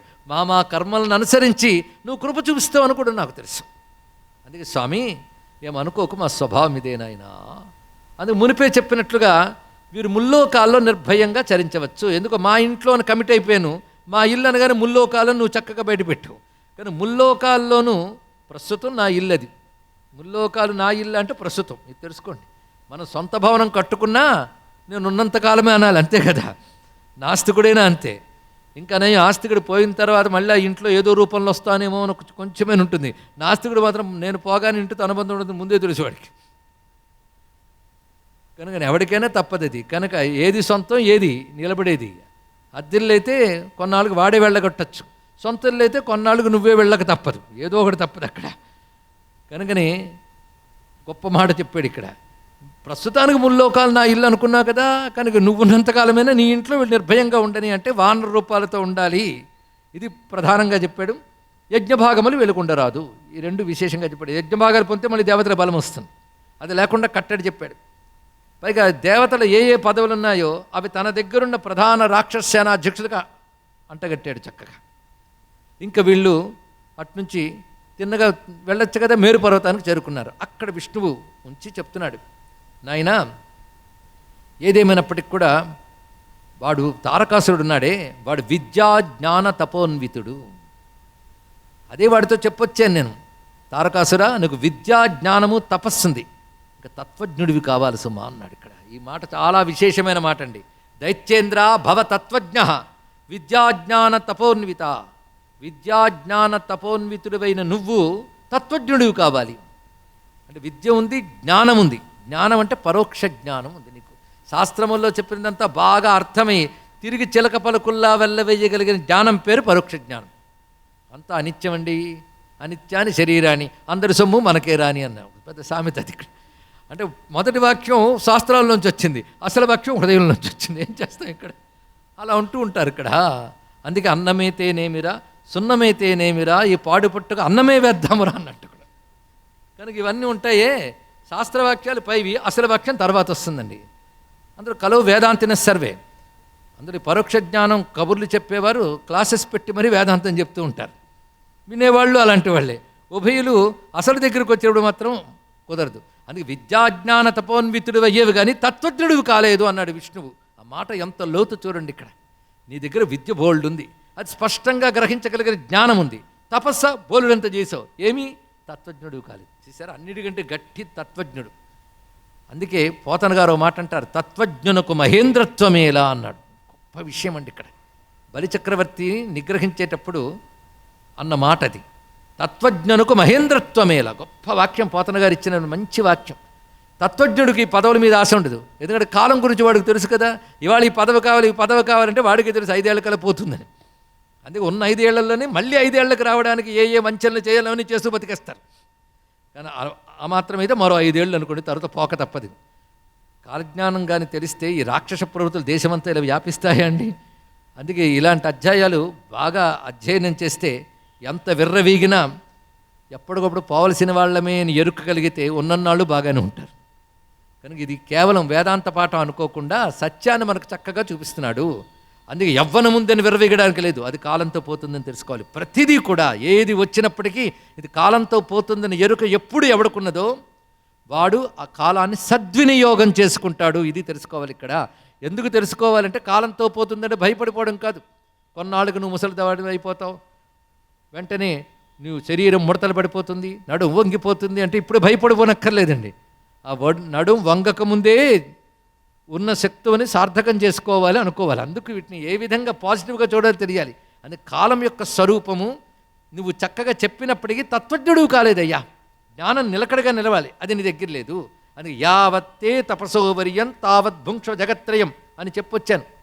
ఇప్పుడు మీకు నేను చెప్తున్న సలహా ఏంటంటే తినక బ్రహ్మదేవుడి దగ్గరికి వెళ్ళండి, ఆయన చెప్తాడు ఏం చేయాలి అని చెప్పి ఆ దేవతలందరినీ కూడా బ్రహ్మ వద్దకు పంపించారు. దేవతలందరూ వానర ముఖాలతో నిలిపారు. వానర ముఖాలేంటి, వానర రూపాలే. ఎందుకంటే ఎక్కడ తిరిగినా అలా తిరగాలని చెప్పాడు కదా. తిన్నగా బ్రహ్మ వద్దకు వెళ్ళగానే బ్రహ్మదేవుడి దగ్గరికి వెళ్ళి వాళ్ళు దీనవదనాలతో నిలబడ్డారు. ఏమిటి కోతుల మూక అనుకోలేదు, బ్రహ్మదేవుడిగా నీకు తెలుసు చేసి ఇక్కడ కూడా కోతుల్లో ఎందుకుంటారయ్యా, అసలు రూపాలు ధరించండి అన్నాడు. ఎందుకంటే తారకాసురుడి శాసనం నా లోకంలో చెల్లదు, మిగిలిన లోకాల్లో. ఎందుకంటే చతుర్దశ భువనాలకు పైన ఉన్నాను నేను, సత్యలోకం ఇది. ఇక్కడ మీరు యథారూపంతో మాట్లాడచ్చు, మాట్లాడండి అనగానే నీకు తెలియంది ఏముందయ్యా అంటూ వారి కష్టాలన్నీ ఏకరువు పెట్టారు. అంటే వాడు ఇప్పటి వరకు అనుకున్నది ఏంటంటే శివుని యొక్క శక్తి ఏదైతే ఉన్నదో ఆ శక్తి సతీదేవి రూపాన్ని అంతర్ధానం చేసింది కనుక శివునికి సంతానం ఇప్పుడు కలగడం అనేది సాధ్యం కాదు. పోనాను ఊర్ధ్వరేతం విరూపాక్షం అన్నట్లుగా ఊర్ధ్వరేతస్సుకుడే తపోనిష్టలో ఉన్నాడు. అటువంటి వాని యొక్క రేతస్సు నుంచి కలిగేవాడు అంటే అసాధ్యం అవుతుంది. అదేవిధంగా 7 రోజుల్లో వచ్చిన పిల్లవాడు అనేది అసాధ్యమే అని వాడు అనుకుంటున్నాడు. అంటే తమ అంచనాలను వేసుకుని కాలంలో ఇలాగే ఉంటుందని ప్లాన్లు వేస్తారే, అలాంటి ప్లాన్ తారకాసుడిది. నీ ప్లాన్ని మించిన డివైన్ ప్లాన్ ఒకటి ఉందని వాడికి తెలియదు. ఇక్కడ ఇప్పుడు దానికి ఒక ప్రణాళిక జరుగుతోంది, అది అతనికి తెలియదు. ఏ శక్తి అయితే దక్షసుతైన సతిగా రూపాన్ని ఉపసంహరించుకుందో ఆ శక్తి ఇప్పుడు ఆవిర్భవించబోతూ ఉన్నది. దానికై మీరందరూ కూడా ఇప్పుడు ఆ తల్లిని ధ్యానించండి, తపస్సును ఆచరించండి. ఆ తర్వాత ఆమె తపస్సు చేస్తుంది. ఆ తపస్సు ఫలించే వరకు శివుడు తపోనిష్ఠుడి ఉన్నాడు. ఎందుకంటే దక్షిణపుత్రి అయిన సతీదేవి రూపాన్ని ఉపసంహరించుకున్న దగ్గర నుంచి శివుడు పనేం చేస్తున్నాడు, తపస్సులో ఉన్నాడు. ఆయన దక్షిణామూర్తి యోగముతో తపస్సులో ఉన్నాడు ఆయన. కనుక ఆయన తపస్సు ఉన్నది. తర్వాత ఇప్పుడు ఉద్భవించబోయే ఆవిడ తపస్సు చేసింది. ఇద్దరి యొక్క తపస్సుల వల్ల ఒకడు పుడతాడు. ఈ మాట స్కంద పురాణం ఇస్తున్న ఒక రహస్యమైన విషయం అండి. అందుకే పురాణాలను ఏకాగ్రంగా పరిశీలించాలి. అయితే సామాన్యుల కోసం అంటూ అసలు మాటలను పక్కకు తోసి కథే చెప్తారు. కేవలం షెల్ లాంటి కథ మాత్రమే వినడం వల్ల దానికి అతుక్కుపోయి దేవతలంటే ఏమిటో అసురులు ఏమిటో అంటే అర్థం కాకుండా తపస్సు ఏమిటో తెలియకుండా కథల్లో చూస్తాం. ఆ పాత్రల్ని మన వంటి పాత్రలుగా చూస్తాం. అది బాధాకరమైన అంశం. ఇక్కడ గమనించవలసిన మాట ఏమంటున్నాడు బ్రహ్మదేవుడు పరిశీలించండి. తయో సుతప్త తపసః భవితాయో మహాద్యుతః, వారి యొక్క మహాతపస్సు నుంచి అన్నాడు.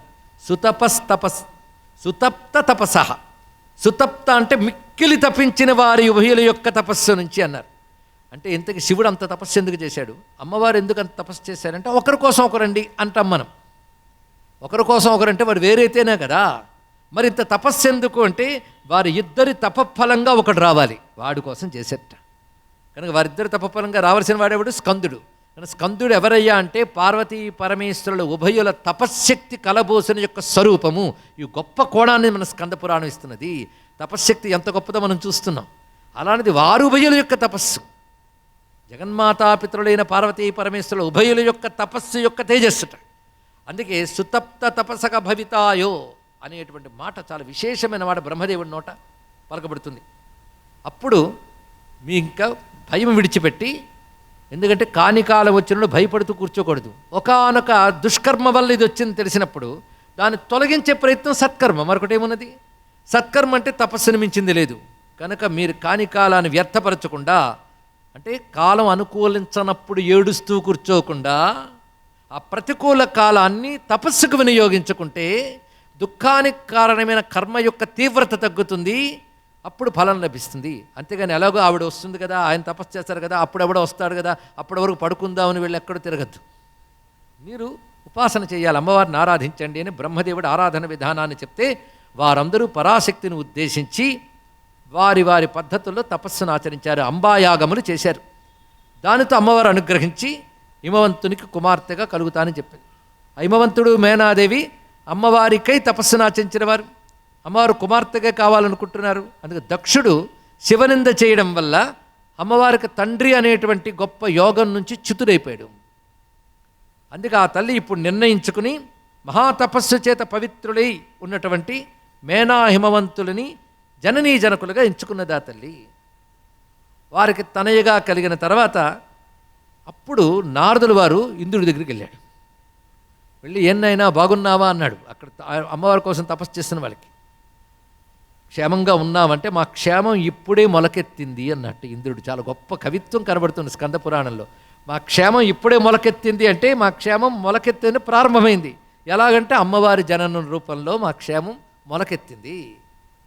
అది కాస్త పెరిగి చెట్టవ్వాలంటే నీ సహాయం కావాలి, మిత్రుడు కదా, నీ సహాయం లేకుండా ఏ దేవకార్యం జరిగిందని, కాబట్టి కొంచెం నువ్వు సహకరించు అనగానే సరే నేను చూస్తాను హిమవంతుడి వద్దకు వెళ్ళాడు ఆయన.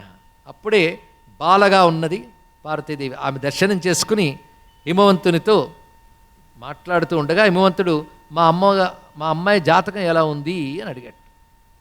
అడిగినప్పుడు నమస్కారం చేసి అబ్బా ఏమిటయ్యా, అప్పుడు ఆవిడ చెయ్యి చాచింది. ఆ చెయ్యి చూసి అంటున్నాడు నారదుల వారు, సర్వాణి సులక్షణాన్ని, అన్ని సులక్షణాలే, కానీ ఏకా విలక్షణ రేఖ, ఒక విలక్షణమైన రేఖ ఉంది సుమా.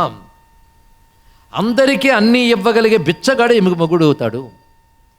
అందరికీ అన్నీ ఇవ్వగలిగే బిచ్చగాడు ఎముక మొగుడు అవుతాడు. తల్లి తండ్రి లేనటువంటి వాడు ఈమె భర్త.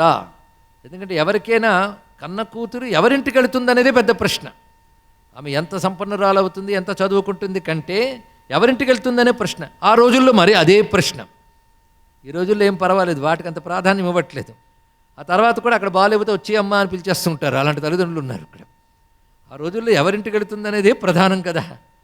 అందుకే వాడు చెప్పేది ఇది, యోగి నగ్న, అటువంటి వాడు యోగి, పైగా ఏ కామాది వికారము లేనివాడు అని చెప్తే అలాంటి మహానుభావుడు ఎవరంటే వాడు దండం పెడతారు కానీ పిల్లనిస్తారా.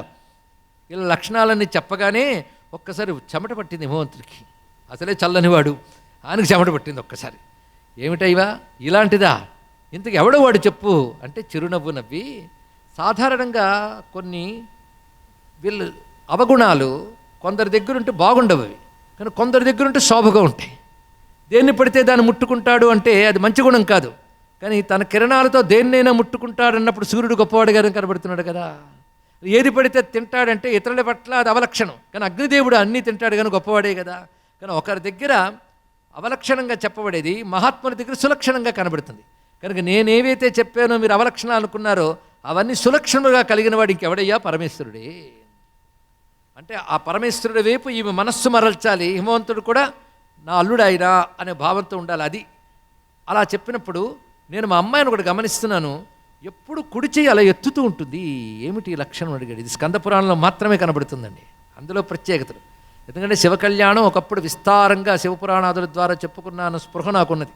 ఇంత స్కంద పురాణం చెప్పని చెప్తే అప్పుడుదే మళ్ళీ రిపీట్ చేసాడని మీరు అనకుండా క్లుప్తం చేసి, ఎందుకంటే వినేవాళ్ళు ఎన్ని రకాలుగా ఆలోచిస్తారో ఆలోచించి చెప్పాలి. ఏం చేస్తాం, ఎన్ని ఆలోచించి చెప్పినా ఎవరు ఆలోచన వారితే దానికి ఏమిటన్నది. సరే, మొత్తానికి ఈ విషయం స్కంద పురాణంలో కనబడుతుంది. మాటికి కుడిచి ఎత్తుతూ ఉంటుంది మా అమ్మ, ఎందుకు అలాగా అని. ఆవిడ సర్వజగత్తికి అభయమిచ్చే చెయ్యయ్యా, అభయం ఇవ్వడం ఆ చేతికి అలవాటు. సర్వజగత్తుని ఆదుకునే చెయ్యి, అనుగ్రహించే చెయ్యది, అటువంటి హస్తం కలిది జగన్మాత అనే విషయాన్ని నారదుల వారు తెలియజేసిన తర్వాత అప్పుడు ఒక మాట అంటాడు, అవునయ్యా, నాకు ఈ అమ్మాయి కలిగినప్పుడు ఎక్కువ ఆనందం కలిగింది. నాకు 10 మంది పుత్రులు ఉన్నారు, కుమార్తె మొక్కర్తే. నాకు తెలుసు 10 మంది కొడుకుల కంటే ఒక్క కుమార్తె ఉన్నా చాలు. ఇది తెలుసుకోండి, గొప్ప మాట చెప్తున్నాడు హిమవంతుడు. దశపుత్ర సమాకన్యా దశపుత్రాన్ ప్రవర్ధయన్ యత్ఫలం లభతే మర్త్య తల్లభ్యం కన్యయా ఏకయా. ఇది శృతివాక్యం, వేద ప్రమాణంతో చెప్తున్నాడు ఇక్కడ. ఏమనంటే 10 మంది పుత్రులు పెరిగి ప్రయోజకులైతే వచ్చే ప్రయోజనం ఏదో ఒక్క కన్య వల్ల ఆ తల్లిదండ్రులకు వచ్చే ప్రయోజనం అంత గొప్పది అన్నారు ఇక్కడ. ఎందుకంటే పుత్రులు మొత్తం అన్ని తరాల వారిని కూడా తరింపజేస్తారు కదా, అందుకే కదా పుత్రుడు కావాలనుకుంటారు. ఇప్పుడు పుత్రుడు కావాలనుకోవడం వేరు, తన ఆస్తి తర్వాత ఎవడు అనుభవిస్తాడా? దానికోసం కాదండి మన శాస్త్రం పుత్రాదులు కావాలనుకునేది. వీడికి సద్గతులు, వీడి పూర్వతరాలకు సద్గతులు కలిగించడం కోసం పుత్రుడు. అసలు మరణించిన తర్వాత జీవుడు ఉంటాడని నమ్మకం లేని స్థితిలో ఉన్నాం. మరి దేవుణ్ణి నమ్ముతారంటే ఇప్పుడే ఏదో మనకు ప్రమోషన్ ఇప్పిస్తారని దండం పెడుతున్నాం. కానీ అసలు అవిశ్వాసం ఉన్న వాళ్ళే ఎక్కువ. అది నిజంగా విశ్వాసం ఉంటే ఎంత జాగ్రత్తగా ఉంటారండి ధర్మాన్ని పట్టుకుని. పుత్రుడు ఎందుకయ్యా అంటే తర్వాత పూర్వీకులందరికీ కూడా కాస్త నీళ్లు వదిలి పిండ ప్రదానాదులు చేస్తారని. వాళ్ళందరూ వల్ల 10 మంది పుత్రుల వల్ల వచ్చేటువంటి ప్రయోజనం ఒక కన్యకి ఇస్తుందట. దశపూర్వేషాం దశపరేషాం అని కన్యాదానం చేస్తాడే, అక్కడే ఆమె వల్ల లభిస్తున్నది.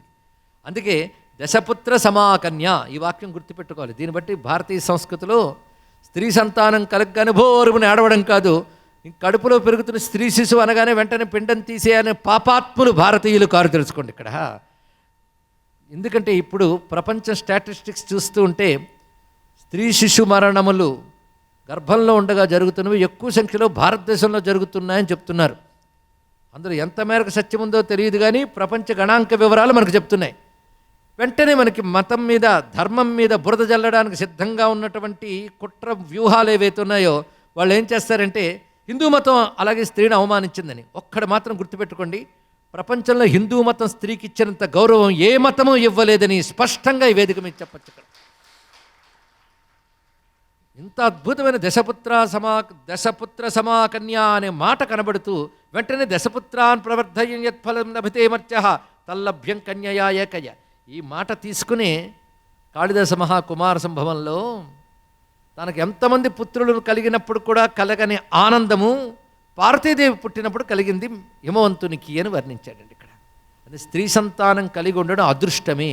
ఇది గమనించవలసినటువంటి ప్రధానమైన అంశం. ఈ విధంగా తెలియజేసిన తర్వాత అటుపై శివుని తపస్సుకు అమ్మవారు సేవ చేస్తున్నట్లు వెళ్ళడం, దానికి సహకరించమని ప్రార్థన చేసేది ఇంద్రుడు మన్మథుని. ఆయనకి ఎంత వేగం ఫలం వస్తుందని ప్రతివాడికి అంతేనండి, అనుకున్నది తొందరగా రావాలని తపనుంటుంది. ఎంత జ్యోతిష్కులు వచ్చి ఫలానా అప్పుడు వస్తుంది అని చెప్పినా అంతవరకు ఆగలేం, తొందరగా రావాలని ఉంటుంది. ఏం చేస్తాం? అందుకే తన ప్రయత్నం తను చేయాలని ఒక మాట కూడా ఉంది కదా. భగవంతుడు మానవులకి స్వభావం పెట్టకపోతే ప్రయత్నం ఎక్కడుంటుంది? కాలం బట్టి నీకే వస్తుంది అని తెలిస్తే ప్రయత్నం చేస్తాడు. కానీ ప్రయత్నించడం మానవుడి స్వభావం. మానవుడు అంటే జీవుడి స్వభావం అనుకుందాం. జీవుడంటే శరీరం అనే పురంలో ఉన్నవాడు జీవుడు, కానీ జీవుడు అంటే పురుషుడిని అర్థం. ఏ శరీరం మారచ్చు కానీ ప్రతివాడు జీవుడేగా. జీవుడికే పురుషుడిని పేరు. అందుకే ప్రయత్నించడం పురుషుడి లక్షణం కనుక ఉద్యోగం పురుష లక్షణం అన్నారు ఇక్కడ. అంటే జాబ్ చేయడం మగాడి లక్షణం కాదు దీనికి అర్థం. ఉద్యోగం పురుష లక్షణం అంటే ప్రయత్నించడం జీవుడి లక్షణము. అంటే నీ కర్మ నీకు వచ్చి తీరుతుందని చెప్పినా ప్రయత్నం చేయకుండా ఊరుకోలేం. అందుకని ఆయురన్నం ప్రయచ్చతి కనుక రేపు మధ్యాహ్నం 12ంటికి తనంత తానే ప్లేటు నా ముందుకు వస్తుందని వాడు అనుకోడు. అది సంపాదించిన ప్రయత్నం చేస్తాడు కదా, అది వాడి స్వభావం నాయన. అందుకే ఉద్యోగం పురుష లక్షణం అంటే ఇది అర్థం. అలాగే ఇంద్రుడు కూడా తన ప్రయత్నం తాను చేస్తున్నాడు. ముందే నారదుల వారిని పంపాడు. ఇప్పుడు అమ్మవారిని శివుడి వైపు తిప్పడం వరకు, హిమవంతునికి శివుని వైపు మనస్సు మళ్లించే వరకు నారదుని యొక్క ప్రమేయం పనికొచ్చింది. ఇప్పుడు పార్వతీదేవి శివుణ్ణి ఆకట్టుకోగలగాలి, పార్వతి పట్ల శివుడికి ఆసక్తి పెరగాలి. దానికోసం ఏం చేశారంటే మన్మథుని ఆయన నియమించుకున్నాడు. ఆ మన్మథుడు వెళ్ళాడు, ఆయన దగ్ధమైపోయాడు శివుడి కంటి మంటల్లో. ఇంకా తర్వాత ఏం చేయాలి? ఇది పరిస్థితి. మొత్తానికి అమ్మవారు అప్పుడు తాను తపస్సుకు పూనుకున్నారు. అంతవరకు సేవలతోనే పరమేశ్వరుని ప్రసన్నం చేసుకుందాం. అదేవిధంగా ఎంత కాదన్నా త్రిపుర సుందరి గనక ఆ సేవలు చేస్తున్నప్పుడు శివుడు తనని స్వీకరిస్తాడు అనే ఒక నమ్మకం ఉన్నది. కానీ తర్వాత తపస్సు చేతనే పరమేశ్వరుడు లభ్యమవుతాడు, కానీ భౌతికమైన సేవలకు కానీ అదేవిధంగా భౌతికమైన సంపదలకి సౌందర్యాలకి లొంగడు అని తెలుసుకున్నది. ఇక్కడ అమ్మకు తెలియడం ఏంటి, మనకు తెలియజేయడం. అది ఇక్కడ ఆయనకి సేవ చేయాలండి. నిజానికి సేవ చేసేవంటే ఆయనకు అవసరమా సేవ?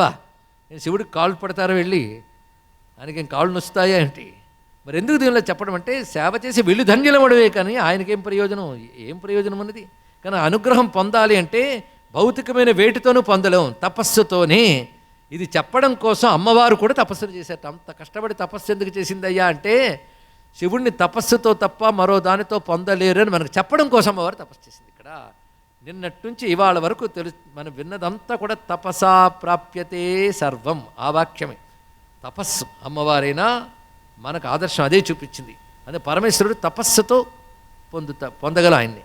అదే తపోగమ్యుడు ఆయన, తపసాం ఫలదాతార్.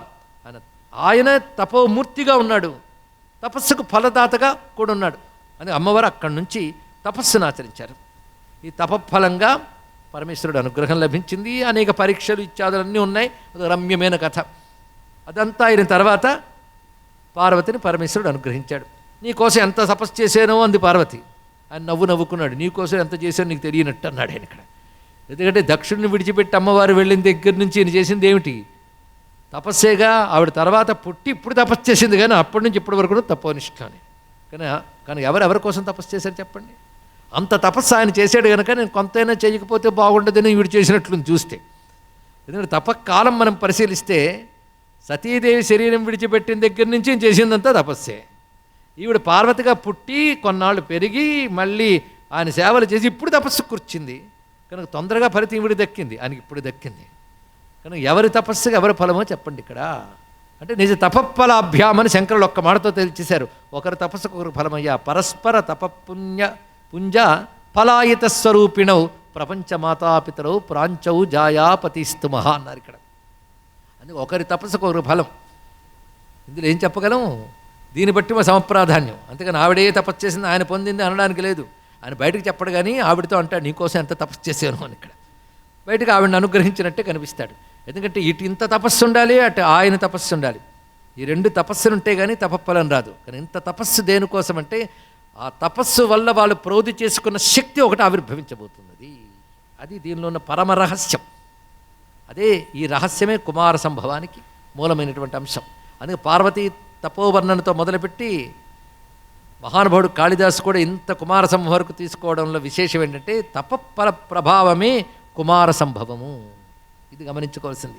అందుకే ఆ ముఖ్య అంశాన్నే బ్రహ్మవాక్యం మొదలుకొని కథలో కూడా మనం గమనిస్తూ ఉన్నాం ఇక్కడ.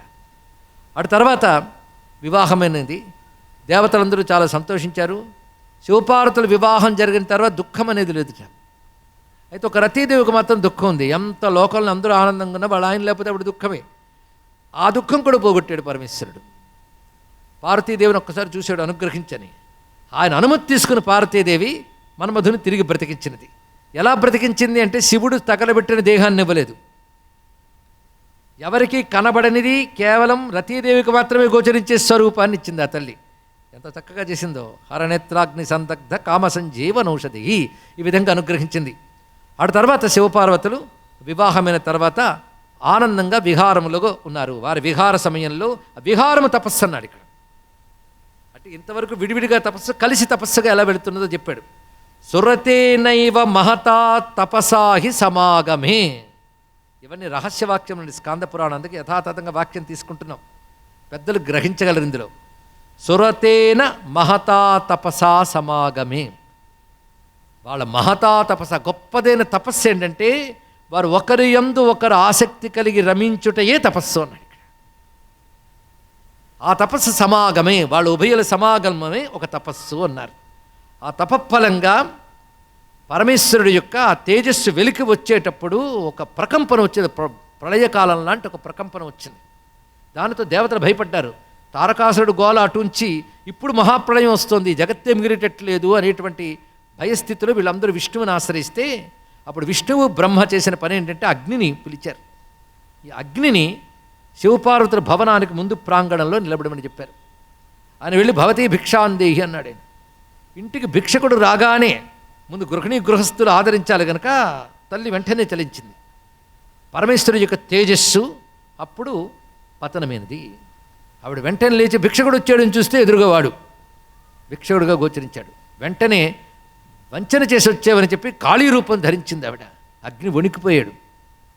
పరమేశ్వరుడు రుద్రుడే వచ్చాడు ఇప్పుడు. కానీ క్రమంగా శాంతిని పొందాడు. దేవతలు ప్రార్థన చేశారు. అప్పుడు భిక్షాందేహుని వచ్చాడుగా. దేవతల ప్రార్థన విని క్షమించి తన తేజస్సుని అగ్నిని స్వీకరించమని చెప్పాడు. అగ్ని తేజస్సుని స్వీకరించాడో లేదో వెంటనే దేవతలందరిలో ఆ తేజస్సు ప్రవేశించి దుస్సహమైపోయినది. ఇది రహస్యం. ఎందుకంటే అగ్ని అంటే ఎవరంటే అగ్నిముఖా వై దేవాహ వేదంతో అన్వయం చేసుకోవాలి. ఇక్కడ అగ్ని యందు ఏది సమర్పించినా దేవతలందరికీ వెళుతుంది. అందుకే దేవతలను ప్రసన్నం చేసుకోవడానికి యజ్ఞాలు చేసేటప్పుడు అగ్నిహోత్రంలోనే ఆహుతులు ఎందుకు వేస్తారయ్యా అంటే మీరు ఏ దేవతను ఉద్దేశించి వేసినా అగ్ని ద్వారానే వెళ్ళాలి. దేవతల ముఖం అగ్ని. ఇది విరాట్ పురుష వర్ణంలో కూడా ముఖమపి దహనో యస్య వాస్తేయమబ్ధీహి అని వింటున్నాం కదా. కనుకనే దేవతందరికి ముఖం అగ్ని, కానీ అగ్ని ముఖంలో వేస్తే ఇంద్రియాలన్నిటికీ వెళ్ళినట్లుగా అగ్నిలో పడ్డటువంటి వీర్యం మొత్తం దేవతలందరిలో ప్రవేశించింది. ఇక్కడ ఆ దేవతలు తట్టుకోలేకపోతున్నారు శివ తేజస్సుని, ఎందుకంటే అది పాంచభౌతిక వికారములతో కూడినది కాదు. అని శివశక్తుల సమాగమం కూడా పాంచభౌతిక దేహ సమాగమం కాదు. వారు పంచభూత తత్వములకు అతీతమైన దివ్యదేహులు. దివ్య అనే శబ్దం వాడాము ఇక్కడ. ప్రాకృతిక వికారములకు అతీతులు. ఇతడు ఇంకా లౌకికాగ్ని, అతడు సమస్త విశ్వమునకు మూలమైనటువంటి పరమేశ్వరుడు. ఆయన యొక్క తేజస్సు ఊర్ధ్వరేతస్కుడి తపస్సుతో ఉన్న మహాత్ముడి యొక్క తేజస్సు. మహాతపస్విని అయినటువంటి భార్య కారణంగా వెలికి వచ్చిన తేజస్సు. అటువంటి ఊర్ధ్వరేతస్కుడైన, మామూలుగానే ఊర్ధ్వరేతస్కుడైన మహాతపస్వి తేజస్సుకు బలం ఉంటుంది. హిరణ్యరేతసే నమః అని శివుని యొక్క అష్టోత్తర శతనామాలు మనం చదువుకుంటున్నాం. ఆ రేతస్సు అంటే మహా తేజస్సు, పరాక్రమవంతమైనది. అటువంటి మహా తేజస్సుని సర్వదేవతలు భరించలేకపోయారు. వాళ్ళు ఏం చేయాలి? ముందు తారకాసుడు బాధ వదిలి ఇప్పుడు ఇదే మమ్మల్ని బాధ పెడుతుంది, ప్రత్యక్షంగా బాధ పెడుతుంది, దీని నుంచి ఎలా బయటపడాలని దేవతలందరూ అంటూ ఉంటే విష్ణు ఒక్కడే చెప్పాడు, పరమేశ్వరుడు శాంత స్వభావుడు, ఆయన స్వభావ శాంతం మీకు తెలియాలంటే ఆయన ప్రార్థించండి అన్నాడు ఇక్కడ.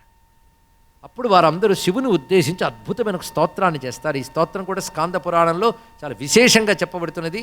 అందులో రుద్ర మంత్రరాశి అంతా అక్కడ కనబడుతుంది మనకి. అలాంటి అద్భుతమైన స్తోత్రం చేస్తే పరమేశ్వరుడు ప్రసన్నుడై, నేను మీకు మిమ్మల్ని అనుగ్రహిస్తున్నాను, ఆ తేజస్సు మీరు వమనం చేయండి, వెలికి తీసుకురండి అన్నాడు. వెంటనే శివ సంకల్ప శక్తి చేత వారి నుంచి తేజస్సు వెలికి వచ్చింది. దానితో వారు కుదుటపడ్డారు. ఇందులో రహస్యం ఎలా వస్తుందో క్రమం పరిశీలించండి. శివుని యొక్క తేజస్సు అది పార్వతీ నిమిత్తముగా ప్రేరేపింపబడి వెలికి వచ్చినటువంటి తేజస్సు అగ్నియందు ప్రవేశించి దేవతల్లోకి చేరి దేవతలందరి నుంచి వెలికొచ్చింది. అంటే అర్థం, ఆ తేజస్సుకి ఎన్ని కలిసాయి చూడండి. సర్వదేవతల యొక్క శక్తి కూడా దాంతో మిళితమైంది. ఇప్పుడు ఆ తేజస్సు ఒక అనల రాశిలాగా, ఒక పర్వతంలా గోచరిస్తుంది ఇక్కడ. ఇది దాని యొక్క స్థితి. అది ఆశ్చర్యకరంగా అందరూ చూస్తున్నారు. అంటే ఇప్పుడు సర్వదేవతాత్మకమైనటువంటి శాంభవ తేజస్సు అది ఇక్కడ. అంటే సర్వదేవతా శక్తులు అందులో ఉన్నాయి. ఇటువంటి ఆ తేజస్సుని పరమేశ్వరుడు అగ్ని యొక్క స్వభావమే వహ్ని. ఇప్పుడు నీకో బాధ్యత అప్పగిస్తున్నాను. ఇది నువ్వు కేవలం వహించి తీసుకెళ్లే బాధ్యత, కానీ వహించి దేవతలకు పంపించే బాధ్యత ఇప్పుడు లేదు. ఈ తేజస్సు నువ్వు ఒక భారవాహకుడిలా తీసుకుని దీనిని ఒక గర్భంలోకి ప్రవేశింపజేయాలి. అంటే యోని యందు ప్రవేశింపజేయాలి. కానీ శివ తేజస్సును భరించగలిగేది అది మామూలు గర్భానికి సాధ్యం కాదు. ఇటువంటి పరిస్థితి ఏర్పడింది. ఇది క్రమశః చేరాలి. అంతవరకు నీలో ఉంటుంది, అది చేరవలసిన విధానంలో చేరుతుంది. అది నీకు కూడా తెలియకుండా జరుగుతుందని శివుడు చెప్పాడు. ఆ సమయంలో ఒక బ్రాహ్మీ ముహూర్తంలో హిమోత్పర్వత గంగా తీరంలో అగ్ని అక్కడ ధ్యాననిష్ఠుడి ఉన్నాడు జ్వలిస్తూ. అప్పుడు వశిష్ఠుని పత్ని అయినటువంటి అరుంధతి మినహాయించి మిగిలిన ఋషుల యొక్క పత్నులు 6 కూడాను స్నానానికి వచ్చారు, వ్రత స్నానానికి. చలి తట్టుకోలేక చలి కాచుకోవాలనుకుంటున్నారు. అక్కడ అగ్నిహోత్రుడు కనబడుతున్నాడు. ఈ అగ్ని దగ్గర చలి కాచుకుందామని వెళుతున్నారు. అరుంధతి నివారించింది. ఆవిడ తపశ్శక్తి చాలా విశేషం కదా, ఆవిడ నివారించింది. వెళ్ళవద్దు అని చెప్పింది. కానీ వాళ్ళు చలి తట్టుకోలేక ఆ మాటను వినకుండా వెళ్ళారు. అగ్నిహోత్రుడు చుట్టూ కూర్చోగానే అగ్ని తన యందున్న శివతేజస్సును సూక్ష్మ రూపముగా మార్చి వారి దేహము యొక్క రోమరంధ్రాల నుంచి వారిలోకి ప్రవేశింపజేశాడు ఇక్కడ. దీనితో కృత్తికల్లోకి శివతేజస్సు ప్రవేశించింది, షట్కృత్తికల్లోకి ప్రవేశించింది. దీనితో అగ్ని శాంతుడయ్యాడు. తన యందున్నటువంటి సర్వదేవతాత్మకమైన శాంభవ తేజస్సు ఇప్పుడు షట్కృత్తికుల యొక్క గర్భంలోకి ప్రవేశించింది. వారు గర్భవతులయ్యారు. వారికి ఆశ్చర్యం కలిగింది. దానితో వారి పతులు వారిని విడిచిపెట్టారు. ఖేచరులై వారు తిరుగుతున్నారు గగనమునందు. అప్పుడు దీనిని వెలికి మేము తీసుకొచ్చి పెడితే మాకు అపవాదు తొలగుతుంది, ఈ భారము తొలగుతుంది అని ఆలోచిస్తున్న సమయంలో ఈశ్వర ప్రేరణతో వారికి ఆ గంగానది యందు ఒక అద్భుతమైనటువంటి బంగారు రెల్లు పొద కనబడింది. ఏ పొద? రెల్లు పొద. పొద అంటే వనం అంతా కలిసి ఉన్నది. అది శరము, రెల్లుకి శరం అని పేరు కనుక అది శరవనం కనబడింది. రకారం శబ్దంలో ఉంటే ఆ నకారం వస్తుంది, అందుకే శరవనం శరవణం అయింది ఇక్కడ. ఆ శరవణమునందు 6 వారి తేజస్సును అక్కడ పెట్టారు. ఇది కథ మన స్కాంద పురాణంలో కనబడుతుంది. మహాభారతంలో కథ చిన్న మార్పుతో గోచరిస్తుంది. అంటే వివిధ పురాణాల్లో సుబ్రహ్మణ్యోత్పత్తి అనేది పరిశోధించవలసిన అవసరం అండి. ఇక్కడ ఇది ఒక్కొక్క చోట ఒక్కొక్కటి చెప్పారు అనడానికి లేదు, ఒక్కొక్క చోట ఒక్కొక్క విధంగా చెప్పారని గ్రహించాలి. అసలు అగ్ని అంటేనే ఇక్కడ అర్థం చేసుకోవాల్సింది యజ్ఞస్వరూపం ఉంది. పైగా సర్వదేవతలు యందు ప్రవేశించి వచ్చింది అంటే యజ్ఞమునందు సర్వదేవతలకు ఆహుతులు ఇవ్వడం ఇవన్నీ తెలియాలి, యజ్ఞతత్వం తెలియాలి. సుబ్రహ్మణ్యుడు ప్రధాన యజ్ఞస్వరూపమైన యజ్ఞ ఫలస్వరూపుడు, ఆయన సామాన్యం కాదు. ఇక్కడ ఇవన్నీ రహస్యములు. అలా కృత్తికలు అనగానే గగనగత జ్యోతిస్తత్వం ఇక్కడ, కానీ జ్యోతిస్తత్వం కూడా ఇందులో కనబడుతుంది. ఈ కృత్తికలు యందు శివతేజస్సు ప్రవేశించడం వెనకాల మరొక కథని భారతం అందిస్తుంది. ఇప్పుడు అగ్నిభట్టారకుడు శివతేజస్సును భరించినప్పుడు ఆయన ఋషుల గృహాల్లో మండుతూ ఉండగా ఈ 6 అక్కడ ఉన్నప్పుడు అతడిలో ఉన్న తేజస్సు వెలికి రావడం కోసమని వారి మీద మోహం ఏర్పడింది. అది స్వాహాదేవి గమనించి అతను ముచ్చట తీర్చడం కోసమని తాను వాళ్ళ రూపాలు ధరించి అగ్నిభట్టారకుడితో ఉన్నదని, అలా అగ్ని నుంచి క్రమంగా 6 రూపాలతో ఆ తేజస్సును స్వీకరిస్తూ ఒక్కొక్క రూపంతో స్వీకరించే వెంటనే ఆ తేజస్సును తీసుకెళ్ళి శరవణంలో పెట్టింది. అలాగే తాను మాత్రమే 6 రూపాలు ధరించింది, షట్కృత్తికల రూపాలు ధరించింది ఎవరు? అగ్ని యొక్క పత్ని అయిన స్వాహాదేవి అని మహాభారతం చెప్తున్న రహస్యం. అది వ్యాసప్రోక్తమే, ఇది వ్యాసప్రోక్తమే. ఈ చెప్పడంలో ఎంత అందమున్నదని గమనించవలసింది. ఇక్కడ అగ్ని నుంచి ఆ తేజస్సును గ్రహించగలిగి స్వాహాదేవి, స్వాహాయే స్వీకరించిందని చెప్పినప్పుడు పుట్టేవాడు స్వాహేయుడు కూడా అయ్యాడు, స్వాహాపుత్రుడు కూడా అవుతున్నాడు. మొత్తాన్ని షట్కృత్తికల రూపంతోనే వచ్చింది కనుక కృత్తికలు. అయితే ఆ షట్కృత్తికల రూపాలు స్వాహాదేవి రూపమని తెలియక కృత్తికల్ని వాళ్ళు దూరం చేశారు పతులు అని చెప్తూ ఉంటే, అప్పుడు ఆ కృత్తికలు దుఃఖంతో పతుల్ని విడిచి ఖేచరళి ఉన్నారు అని మహాభారతం చెప్తుంది. ఇక్కడ వారి యందే ప్రవేశించింది, ఈ విధంగా వెలుకు వచ్చిందని చెప్తున్నారు. ఏదైనా మారు రూపమైనా అసలు రూపమైనా అది కృత్తికాగతమైన తేజస్సే, అందులో సందేహం లేదు.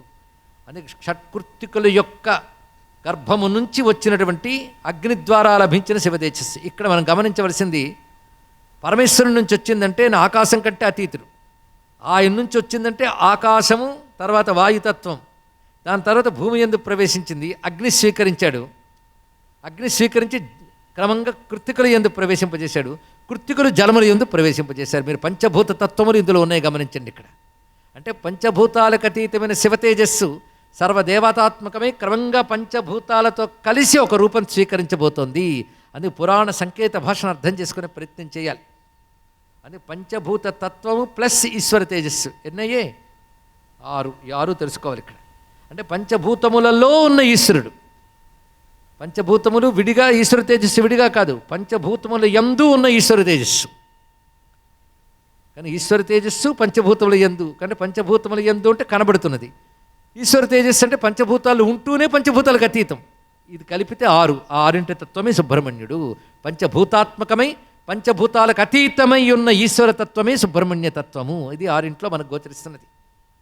కృత్తికలు అన్నప్పుడు జ్యోతిర్మండలం యొక్క తత్వం, అగ్ని అన్నప్పుడు యజ్ఞతత్వం కనబడుతున్నది, అలాగే భూమ్యాదుల యందు పంచభూతత్వం కనబడుతున్నది. వీటన్నిటి యొక్క సమిష్టి శక్తే ఇప్పుడు ఉత్పన్నమవబోయేవాడు. మొత్తానికి ఈ విధంగా అక్కడ ఆ తేజస్సు సమీకరింపబడ్డాక శుక్లాయాం ప్రతిపద్యాసి ద్వితీయాయాం సమీకృత, మొత్తం 6 నుంచి వచ్చిన శివతేజస్సు అక్కడ శుక్లపక్ష పాడ్యమి నాడు చేరి ద్వితీయ నాటికి మొత్తం ఒక ముద్ద కట్టి తృతీయాయాంచ సాకార, 3వ రోజు కల్లా ఒక ఆకారాన్ని పొందింది. 3వ రోజుకే చూడండి ఇక్కడ. ఇది మార్గశిర శుక్ల పాడ్యమి నాడు ప్రవేశించి ద్వితీయ నాడు అంతా ఒక దగ్గరికి చేరి ఒక బుద్భుతప్రాయంగా మారి క్రమంగా తృతీయాయాంచ సాకార సర్వలక్షణ లక్షిత, సర్వలక్షణాలతో ఒక ఆకారం ధరించి చతుర్థ్యాం పరిపూర్ణాంగ, 4వ రోజుకే ఎదిగిన అవయవాలతో గోచరించింది. అది ఎలా ఉంటే షణ్ముఖో ద్వాదశేక్షణ, 6 ముఖాలతో 12 కళ్ళతో వచ్చినది. ఇక పంచమ్యాం అలంకృతస్తు, పంచమి కల్లా సర్వాలంకారములతో శోభిల్లుతూ షష్ఠ్యాంచ సముత్థిత, 6వ నాడు లేచి కూర్చున్నట్టు. అబ్బాయి ఇక్కడ 6వ నాటికల్లా లేచి వచ్చాడు ఆయన. ఎలా ఉన్నాడంటే శ్వేత తామ్రేణ, తెలుపు ఎరుపు కలిసిన రంగుతో ఉన్నట్టు. వాళ్ళ నాన్నగారు తెలుపు, వాళ్ళ అమ్మగారు ఎరుపు, 2 కలిసిపోయి ఇక్కడ శ్వేత తామ్రేణ. ఎంత అందమైన వన్య అండి, హిరణ్మయాంగుడైన తేజసా శ్వేత తామ్రేణ. ఆ తేజస్సుతో జగత్తు వేడెక్కుతున్నదా అన్నట్లు అంత తేజస్సుతో ఆయనకు వెలికి వచ్చాడు. ఆ సమయంలో పార్వతీదేవికి తెలియకుండానే వక్షస్థలం నుంచి స్తన్యం స్రవించింది ఆ తల్లికి. ఆశ్చర్యకరమైన అంశం. అంటే ఇప్పుడు ఎవరి తల్లి ఆయనకి? అప్పుడు శివుడితో అందుటి ఏమి అరగనట్టు, నాకివాళ్ళు ఏంటి అప్రయత్నంగా పాలు చెబుతున్నాయి, ఎందుకు, ఏ కారణం చేత అంటే, శివుడు ఎందువల్ల అయి ఉంటుంది అన్నాడు. అక్కడ ఒక మాట అంటాడు, అన్నీ తెలిసిన శివుడు ఏమీ తెలియనట్టు అన్నాడు అని కూడా రాశారు ఇక్కడ. అప్పుడు నారదులు వారు వచ్చారు. ఎన్నైనా విశేషాలు ఏమిటని, అక్కడ స్వామి నీ పుత్రుడు శరవణము నుంచి కలిగాడు అని వార్త చెప్పాడు. అందుకు నీకు ఈ విషయం జరిగినది అని పార్వతీదేవితో చెప్పాడు. వెంటనే స్వామి వద్దకు వెళదామని ఎప్పుడైతే శివుడు లేచాడో పార్వతీదేవి పరమోత్సాహంతో బయలుదేరింది. శివపార్వతుల వెంట మొత్తం కైలాసంలో ఉండేటటువంటి పెద్ద పెద్ద గణములు వీరు బయలుదేరారు. దేవతలందరూ బయలుదేరారు. ఇక్కడ అందరూ కలిసి గంగానదీ తీరానికి వెళ్ళేటప్పటికల్లా ఆ పిల్లవాడు అక్కడ ఆడుకుంటూ కనబడుతున్న చిన్న పిల్లవాడు. ఇక్కడ భారతం చెప్పేటువంటి అంశం మళ్ళీ వేరే వస్తుంది. ఆ వచ్చినటువంటి పిల్లవాడు అక్కడ ఉన్నటువంటి ఒకానొక ధనువుని మీటుతాడు. అది శివుడు అక్కడ విడిచిపెట్టిన ధనువుట. ఆ ధనువు మీటగానే దిగ్గజాలు వస్తాయి. ఆ దిగ్గజాలు రాగానే వాడు తొండాలు బట్టి విసురుతాడు. ఆయన వీడెవడరా కొత్తగా మళ్ళీ తారకాసుడు ఎవడో మహిమలు గలవాడు అనుకుంటే వీడెవడో కొత్తవాడు వచ్చాడు తెలియని ఇంద్రుడు అక్కడికి వచ్చి వజ్రాయుధంతో ఆ పిల్లవాడిని కొట్టగానే ఆ పిల్లవాడి భుజం నుంచి అనేక గణములు బయటకు వస్తాయి. నైగమేయ వైశాఖాది అనేక గణములు వస్తాయి. భుజఘట్టనం వల్లనే అంతమంది వచ్చారు. వీడు వెంటనే ఆశ్చర్యపోయి, ఇంత బలవంతుడు వీడికి ఎవడో రేపు పొద్దున పురెక్కించి మళ్ళీ నా మీదకు యుద్ధానికి పంపే బదులు నేను ముందే వీడిని ప్రసన్నం చేసుకుంటే సరిపోతుందని, స్వామి ఏదో నామకే వాస్తా మేము ఉన్నామే కానీ మాకేం లేవు, కాబట్టి మాకేదో పేరుకి మిగిలినవే ఉన్నా నీకు ఇచ్చేస్తామన్నారు. నువ్వు ఇచ్చేదేమిటి, నేను పుచ్చుకునేది ఏంటి, కానీ ఏదో కష్టాలు ఉన్నట్టున్నా నీకేం కావాలన్నట్టు పిల్లవాడు బాగా అడిగాడు. పైగా నేను సంపదలు అక్కర్లే, నాకు మీ పదవులు అక్కర్లే, కానీ మీ కష్టాలు పోగొడతానన్నాడు. అబ్బా అభయం ఇచ్చేవయ్యా అన్నాడు. ఇక్కడ వాళ్ళ కష్టాలు ఏమిటో వాళ్ళు చెప్పుకున్నారు. అందుకే ఉద్భవించాడు ఆయన తొలగించడానికి. ఇలాగ మాట్లాడుతుంటే శివుడు అక్కడికి చేరుకున్నాడు. తను కొంతమంది ప్రధాన విష్ణు బ్రహ్మాది దేవగణములతో వచ్చాడు. రాగానే దేవతలు నమస్కరించి తెలుసుకున్నారు ఈయన శివపుత్రుడు అని గ్రహించి జయజయధ్వానాలు పలుకుతుంటే పరమేశ్వరుడు అక్కడికి వచ్చి భద్రవటంలో కూర్చుని చేతులు చాచగానే సుబ్రహ్మణ్య స్వామి వచ్చాడు. ముందుగా అమ్మ ఒళ్ళోకి చేరాడు. ఆ తర్వాత శివుని ఒళ్ళోకి చేరగానే శివుడు ఒళ్ళో పెట్టుకున్నాక ఆయన ఏం చేస్తున్నాడు అనేదని అందంగా వర్ణిస్తూ స్కాంద పురాణం. కుమార క్రీడయా మాస ఉత్సంగే శంకరస్య చ, శంకరుని ఒళ్ళో ఆడుకుంటున్నాడు. కంఠే స్థితం వాసికం, కంఠంలో వాసుకు సర్పం ఉంది కదా, దానిని పాణిభ్యాం సమపీడయత్, పాముని లాగెట్టు ఒకసారి లాగి దాన్ని చేత్తో నొక్కుతున్నాడు. ఆ వాసుకు చాలా బాధపడుతున్నాడు. ఆ చేత్తో నొక్కి నోరు తెరిచి పళ్ళు లెక్క పెడుతున్నట్టు దానికి. ఆ లెక్క పెట్టేటప్పుడు కూడా ఎలా లెక్క పెడుతున్నాడంటే ఏకం త్రీణి దశాష్టౌ చ విపరీత క్రమేణ చ, 1 3 10 8 అని లెక్క పెడుతూ మళ్ళీ అట్నుంచుట్టు ఇట్నుంచట్టు లెక్క పెడుతున్నాడు ఆ పళ్ళని. అంతవరకు అలా నోరు తెరుచుకున్నది ఇక్కడ. అది చూసి ప్రహస్య భగవాన్ శంభు, శివుడికి నవ్వొచ్చింది ఒక్కసారి. చూసా నీ పిల్లాడి పని అని చూపిస్తూ మందస్మితేన చ తదా భగవాన్ మహేశ, మందస్మితేన చ తదా భగవాన్ మహేశ ప్రాప్తో ముదంచ పరమాం గిరిజా సమేత ప్రేమ్ణా సగద్గదగిరా జగదేక బంధు నోవాచ కించన. ఆయనకు ఆనందం కలిగి గొంతు బొంగురు పోయి కొంతసేపు మాట రాలేదు శివునికి. ఆ సుబ్రహ్మణ్య స్వామిని హత్తుకుని ఆనందపరసురవుతున్నాడు పరమేశ్వరుడు అంతటి వాడు. ఆ పక్కన పార్వతీదేవి. ఆ దృశ్యం దేవతలకు అంత కనుల పండుగగా కనబడుతున్నదండి. ఆ పిల్లవాడు ఒళ్ళో కూర్చుని ఉండగా ఇదే సోమాస్కందమూర్తి అంటారు ఇక్కడ. ఈ మూర్తిని ధ్యానిస్తే సర్వాభిష్ట సిద్ధి లభిస్తుందని ఆగమాలు మనకు చెప్తున్నాయి. ఇదే స్కందోపాసన కింద కూడా చెప్తారు. అందుకే పురాణాంతరాల్లో ఇది స్కాందమని చెప్పబడుతున్నటువంటి కాశీ శివాచార్య రచించినటువంటి గ్రంథంలో కూడా కనబడుతుంది. ముచ్చుకుందుడనే మహానుభావుడు ఈ సోమాస్కంద ఉపాసన చేసేట. ఎందుకంటే ఒకప్పుడు నారాయణుడు శివుని ఆరాధన చేస్తే ఈ రూపంతో ప్రత్యక్షమయ్యాడు. నీకేం కావాలన్నాడు. నాకు ఈ రూపం చాలా నచ్చింది, నువ్వు ఒక ప్రతిమాకారాన్ని ఇలాంటి దాన్ని ఇస్తే నేను రోజు పూజించుకుంటాను అన్నట్టు విష్ణువు.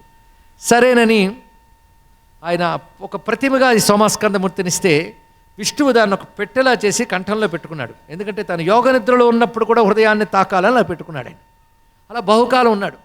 ఒకప్పుడు ఆయన సంతోషించి ఇంద్రుడికి ఇచ్చాడు, దీన్ని పూజ చేసుకునేందుకు మంచిదేనే, ఎందుకంటే సోమాస్కంద ఆరాధన చేస్తే క్షేమం కలుగుతుంది, ఉన్నత స్థితి లభిస్తుంది.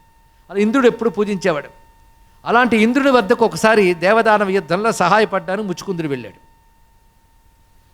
ముచ్చుకుందురు గురించి చాలామందికి తెలుసు కదా, మాంధాతృ చక్రవర్తి యొక్క పుత్రుడు. ఆ ముచ్చుకుందురు వెళితే దేవదాన యుద్ధంలో సహాయపడ్డాడు, దేవతలు విజయం సాధించారు. అప్పుడు ముచ్చుకుందుడు నీకు ఏమైనా కావాలంటే కోరుకో అంటే కొన్నాళ్ళు ఇంట్లో ఉంచాడు ఇంద్రుడు. రోజు ఇంద్రుడు చేసే పూజ గమనించాడు. నీకేం కావాలో కోరుకుంటే ఏమనుకోవా, నువ్వు పూజిస్తున్న సోమస్కందమూర్తి ఇస్తావా అని అడిగాడు. కోరుకో అన్నాడు కానీ ఇవ్వక తప్పదు. కానీ ఏ దేవత ఉపాసన వల్ల తాను ఇంత గొప్పగా ఉన్నాడో ఆ మూర్తిని ఎలాగిచ్చేస్తాడు? అందుకో పని చేశాడు, విశ్వకర్మని పిలిపించి అలాంటిది ఒకటి తయారు చేయన్నాడు. ఇక్కడ తీసుకొచ్చి ఇచ్చట, ఇది నేను నకిలీ ఇదని పోల్చుకున్నాను అన్నాడు. ఇక్కడ మళ్ళీ విశ్వకర్మ పిలిచి ఏమైనా నీకు తెలివితేటలు లేవయ్యా, నకిలీ అనిపించకుండా చెయ్యి ఒకటి అన్నాడు. ఇక్కడ మళ్ళీ చేసి ఇచ్చాడు, మళ్ళీ పట్టేశాడు ఆయన. ఇంకా లాభం లేదని చెప్తూ ఏం చేయాలని ఆలోచిస్తూ ధ్యానం చేస్తే విష్ణువు అన్నాడు, ఆయనకి ఇచ్చేలే బాబు, ఇంతకాలం చేసిన ఆరాధన మీ అర్థం కాదులే, నీకు ఉంటుంది, అతనికి ఇవ్వు, ఎందుకంటే ఇతని ద్వారా అది భూమికి చేరి భూమికి క్షేమం కలిగించాలి అంటే అప్పుడు తాను ఆరాధన చేసి భూమికి తీసుకొచ్చాడు. ఆ తీసుకొచ్చిన క్షేత్రం చాలా విశేషమైన క్షేత్రం. అది నేటికి ఆ వచ్చిన మూర్తి ఆరాధింపబడుతున్న క్షేత్రం ఉందండి, ముచ్చుకుందురు తీసుకొచ్చినది. అతడు సోమాస్కంద ఉపాసకుడు. ఆ క్షేత్రమే తిరువారూర్ అని చెప్పబడుతున్న కమలాపురం. అక్కడ వాల్మీకేశ్వరుడు శివుడు, మరొకటి త్యాగరాజేశ్వరుడిని పేరు, అక్కడ ఆరాధింపబడుతూ ఉంటుంది. ఇక్కడ అది సోమాస్కంద వైభవం. ఆ మూర్తిని ఇప్పుడు కథలో విన్నాం. ఇక్కడ ఫలశ్రుతి చెప్తూ అంటాడు, ఈ ఘట్టం వింటే ధన్యులవుతారని చెప్పారు. ఇవాళ మనం ఎన్ని పుణ్యాలు చేసుకున్నామో కానీ సుబ్రహ్మణ్య జనన గాథని విన్నాం, సోమాస్కందమూర్తిని సాక్షాత్కరింపజేసుకున్నాం. అందుకే ఈ ప్రత్యేకంగా నిన్న ఏదో తారకాసుర పట్టాభిషేకం విన్నాను కానీ దాని ఫలశ్రుతి ఏం గొప్ప ఏం లేదు. ఇక్కడ దాని ఫలశ్రుతి ఒక్కటే వాడికి నాశనం. దీనికి ఫలశ్రుతి మాత్రం విన్నవారందరికీ క్షేమం శుభం, ఇంకేం కావాలి? అందుకే ఈ స్కందస్వామిని మనం మళ్ళీ అన్ని విధాలా పునర్నిర్మించుకున్న మందిరంలో మరొక మారు సుప్రతిష్ఠితం చేసుకున్న తర్వాత సుబ్రహ్మణ్య జనన గాథ విని సంతోషిస్తున్న సుబ్రహ్మణ్య స్వామికి నమస్కారం చేసుకుందాం. స్కందస్వామి యొక్క చరిత్ర పుట్టి 6 రోజులకే ఎలా లేచాడో మనం గమనించాం. అటువంటి స్వామిని ఒళ్ళో పెట్టుకుని శివశక్తులు సంతోషిస్తూ ఉన్న సమయంలో ఒక్కొక్కరు వచ్చి నా పుత్రుడు నా పుత్రుడు అని మొదలుపెట్టారండి. ఇక్కడ ఆయన ప్రయోజకుడు బయటకు రాగానే మా పిల్లాడు. అంతకుముందు అమ్మ భరించలే, అక్కడి నుంచి వద్దాం అనుకున్న వాళ్ళు పిల్లాడు ప్రయోజకుడు అవ్వగానే మా పిల్లాడు. అది ఎందరందరూ వచ్చారో. జడముడి వేలుపు సంబరం పడి రామ ప్రమదమందెను శైలరాజదుహిత కందళించిరి కృత్తికాచయంబు ఒక్కొక్కత ఎడందవు గ్రాణములుగాగ కందళించిరి కృత్తికాచయంబు. ఒక్కొక్క కృత్తికల్లో ఒక్కొక్కరి మనసు పొంగులు వారి వాళ్ళు సంతోషించారు. ఒక్కొక్కరు అగ్నోస్తి అంటాడు నా పిల్లాడు అన్నాడు. అక్కడ శరవణం అందిటాం నా పిల్లాడని. శరవణానికి కూడా ఒక పెర్సానిఫికేషన్, దానికి ఒక ఆత్మ ఉంది, మా పిల్లాడింది. ఇలా ఒక్కొక్కరు అంటూ ఉంటే నారదుడు విసుక్కుని ఏంటో గోళ, అసలు అతను ఎవరు పుత్రుడు నేను చెప్తున్నాను. నారదుడు తీర్మానం, పార్వత్యాం శంకరాజ్జాతో దేవకార్యార్థ సిద్ధయే. శివుని నుండి పార్వతి ద్వారా కలిగినటువంటి వాడు, దేవకార్యం కోసం ఉద్భవించిన వాడు ఈ పిల్లవాడు. కనుక ఇతరు ఎవరు? శివపార్వతులు తనయుడు, అంతే. గట్టిగా చెప్పాడు ఆయన, తీర్మానించేశాడు. పార్వతీ తనయుడే. పార్వతీ తనయుడు కాకపోతే అక్కడ ఆమెకి స్తన్యం చేపబడ్డమేంటి విశేషం, ఆశ్చర్యం కాకపోతే. ఇంకొక రహస్యం ఉందండి ఇక్కడ. అక్కడ శరవణము అమ్మవారి రూపము, అది తెలుసుకోవాల్సిన విశేషం. ఇది మరొక పురాణాంతరంలో కనబడుతుంది. అక్కడ బ్రహ్మతనుడైన కుమారుడుగా వచ్చిన గాథ చెప్తూ, అమ్మా నువ్వు శరవణముగా ఉంటా, నువ్వు వస్తానని కథ ఉంది. దీన్ని బట్టి శరవణం ఎవరు? అమ్మవారి స్వరూపమే. అది శరవణ భవ అంటే పార్వతీతనయ అని అర్థం తెలుసుకోవాల్సింది. ఇక్కడ శరవణం, అక్కడ తేజస్సు శివుడు, ఇది గమనించుకోవాల్సింది. అందుకే పార్వతీ పరమేశ్వరులు తనయుడే, మీరు కేవలం వాహికలు మాత్రమే అని చెప్పాడు. వాళ్ళు వెంటనే తూష్టీంభూతాస్తదా సర్వాహ కృత్తికాహ మాతృభిస్సదా. కృత్తికలు ఇతర మాతృశక్తులు వీళ్ళందరూ తూష్ణీభూతులైపోయారు ఇక్కడ, మరి మాట్లాడకుండా. అప్పుడు సుబ్రహ్మణ్యుడు చూసి వాళ్ళు నొచ్చుకున్నారని పిలిచి మీ అందరికీ నేను కుమారుణ్ణి అన్నాడు. ఇక్కడ ఎంత కరుణ ఆయనకి. ఎవరెవరి వల్ల తాను ఇక్కడికి వచ్చి ఈ రూపాన్ని తీసుకున్నాడో వాళ్ళందరికీ తన పుత్రుని అన్నాడు. ముందు అగ్నికి, కనుక ఆగ్నేయుడు ఆయన. అది యజ్ఞాగ్నేయే సుబ్రహ్మణ్యుడు అని కంచి మహాస్వామి శ్రీ శ్రీ శ్రీ చంద్రశేఖరేంద్ర సరస్వతి స్వామి వారు సెలవిచ్చారు. అందుకే అగ్నిహోత్ర గృహంలో ఆరాధింపబడేవాడు ఎవరయ్యా అంటే కుమారస్వామియే అని చెప్పారు. అది ప్రత్యేకమైన అంశం. అందుకే మనం ఇప్పుడు అగ్నిహోత్ర గృహాలు లేవండి అంటే ఇంట్లో ముందు దీపం పెడతావు కదా, అదే సుబ్రహ్మణ్యం తెలుసుకో అని చెప్పారు స్వామివారు. అది విశేషమైన అంశం. అదే కార్తీక దీపం, కృత్తికా మాసం, కార్తీక మాసం, వీటంటే ఏదో ఉంటుంది. అలా అన్వయాలన్నీ చెప్పి విస్తారంగా చెప్పిన సమయం మనకు లేదు. కానీ ఆగ్నేయుడు ఆయన, స్వాహేయుడు కూడా. అదేవిధంగా కార్తికేయుడు, కృత్తికుల యొక్క తనయుడే కార్తికేయుడు అన్నారు. అంతేకాదు ఈ ఆరు రోజుల పిల్లవాడికి రాగానే ముందు స్తన్యం ఇచ్చింది వాళ్ళేట. కానీ వాళ్ళు స్తన్యపానం చేసినటువంటి కృతజ్ఞతతో కార్తికేయుడు అయ్యాడు. ఇక అలాగే కొన్ని మాతృకాశక్తులు ఉంటాయి, అమ్మవారి యొక్క మాతృకాశక్తులు, వారికి కూడా తనయుడిని చెప్పాడు. కనుక నన్ను ఎవరు స్మరిస్తారో వారిని మీరు రక్షించాలి అని చెప్పాడు. ఈ మాతృకాశక్తులు కొన్ని ఉంటాయి, ఇవి లోకంలో వారి వారి కర్మలను అనుసరించి శిక్షిస్తాయి, రక్షిస్తాయి.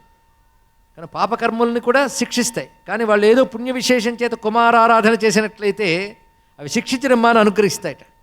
అందుకే పిల్లలకి ఇటువంటి శక్తుల నుంచి బాధ రాకుండా ఉండడానికి కుమారారాధన తల్లిదండ్రులు చేస్తారండి. ఇక్కడ ఇది విశేషమైన అంశం. ఇది మాతృకా విజ్ఞానములు ఉన్నది. మాతృకా దేవతలు ఉంటారు, మాతృగణములు అంటారు వారిని.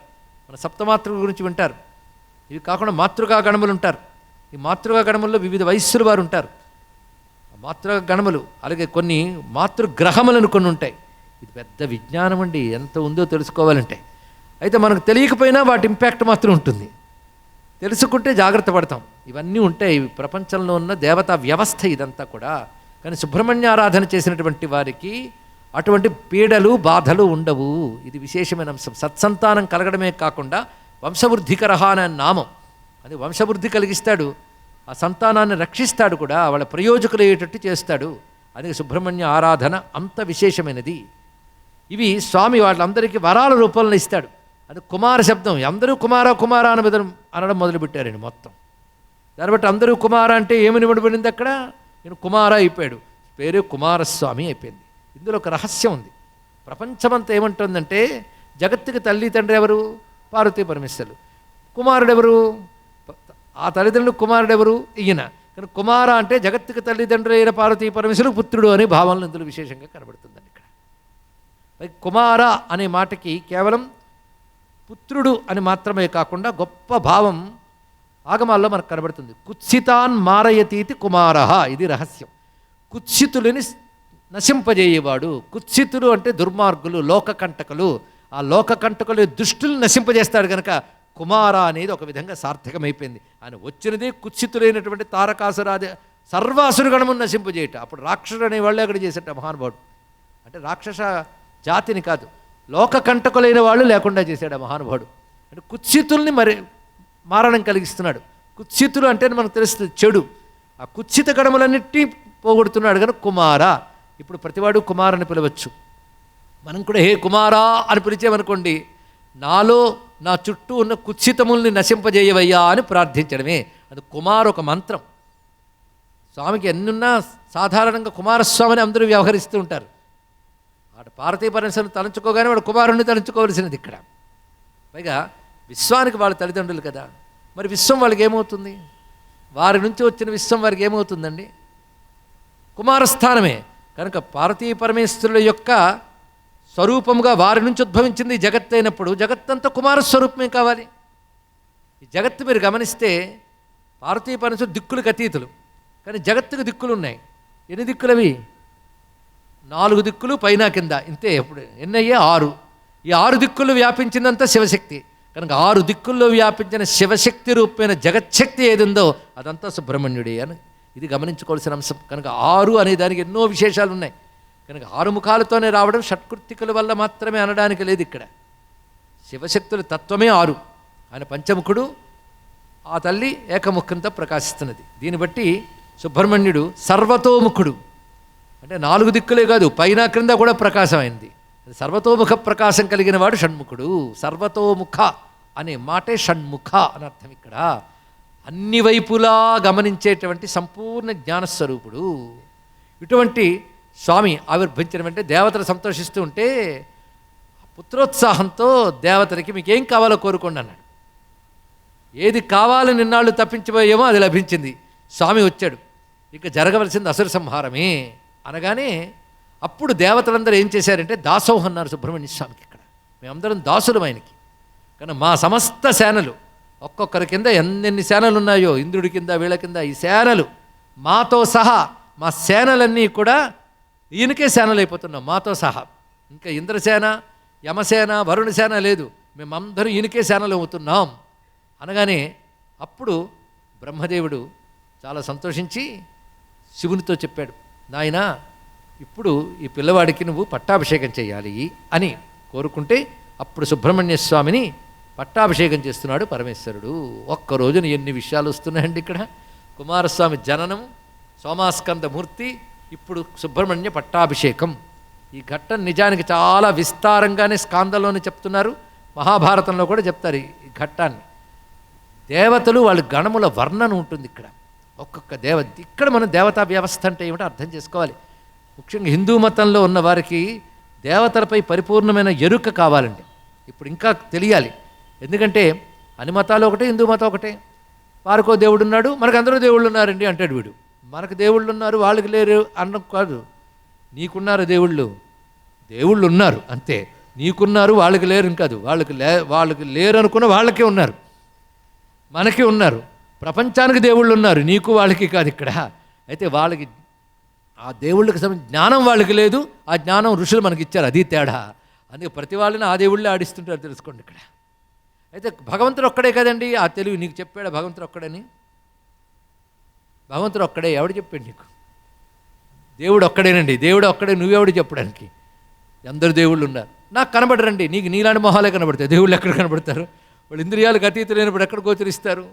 కనుక దేవతలు అందరూ ఉండడం బట్టే మనం ఇలా ఉండగలుగుతున్నాం. అనంత విశ్వం నీ వల్ల నా వల్ల నడవడం లేదు, ఇంత విశ్వం పద్ధతిగా నడుస్తుందని నడిపేవాళ్ళు ఉన్నారు ఇక్కడ. అంతే, పెద్ద ఫ్యాక్టరీ చూస్తాం, ఈ ఫ్యాక్టరీ అందరికీ హెడ్ ఒక్కడే కావచ్చు, కానీ స్టాఫ్ ఎంతమంది ఉంటారు అనేది నడవడానికి. కనుక ఈశ్వరుడు ఒక్కడే, నువ్వు దేవుడు ఒక్కడే అంటున్నావు కాదు, ఈశ్వరుడు ఒక్కడే. ఈ విషయం నువ్వు చెప్పక్కర్లేము, ఎప్పుడో చెప్పాం.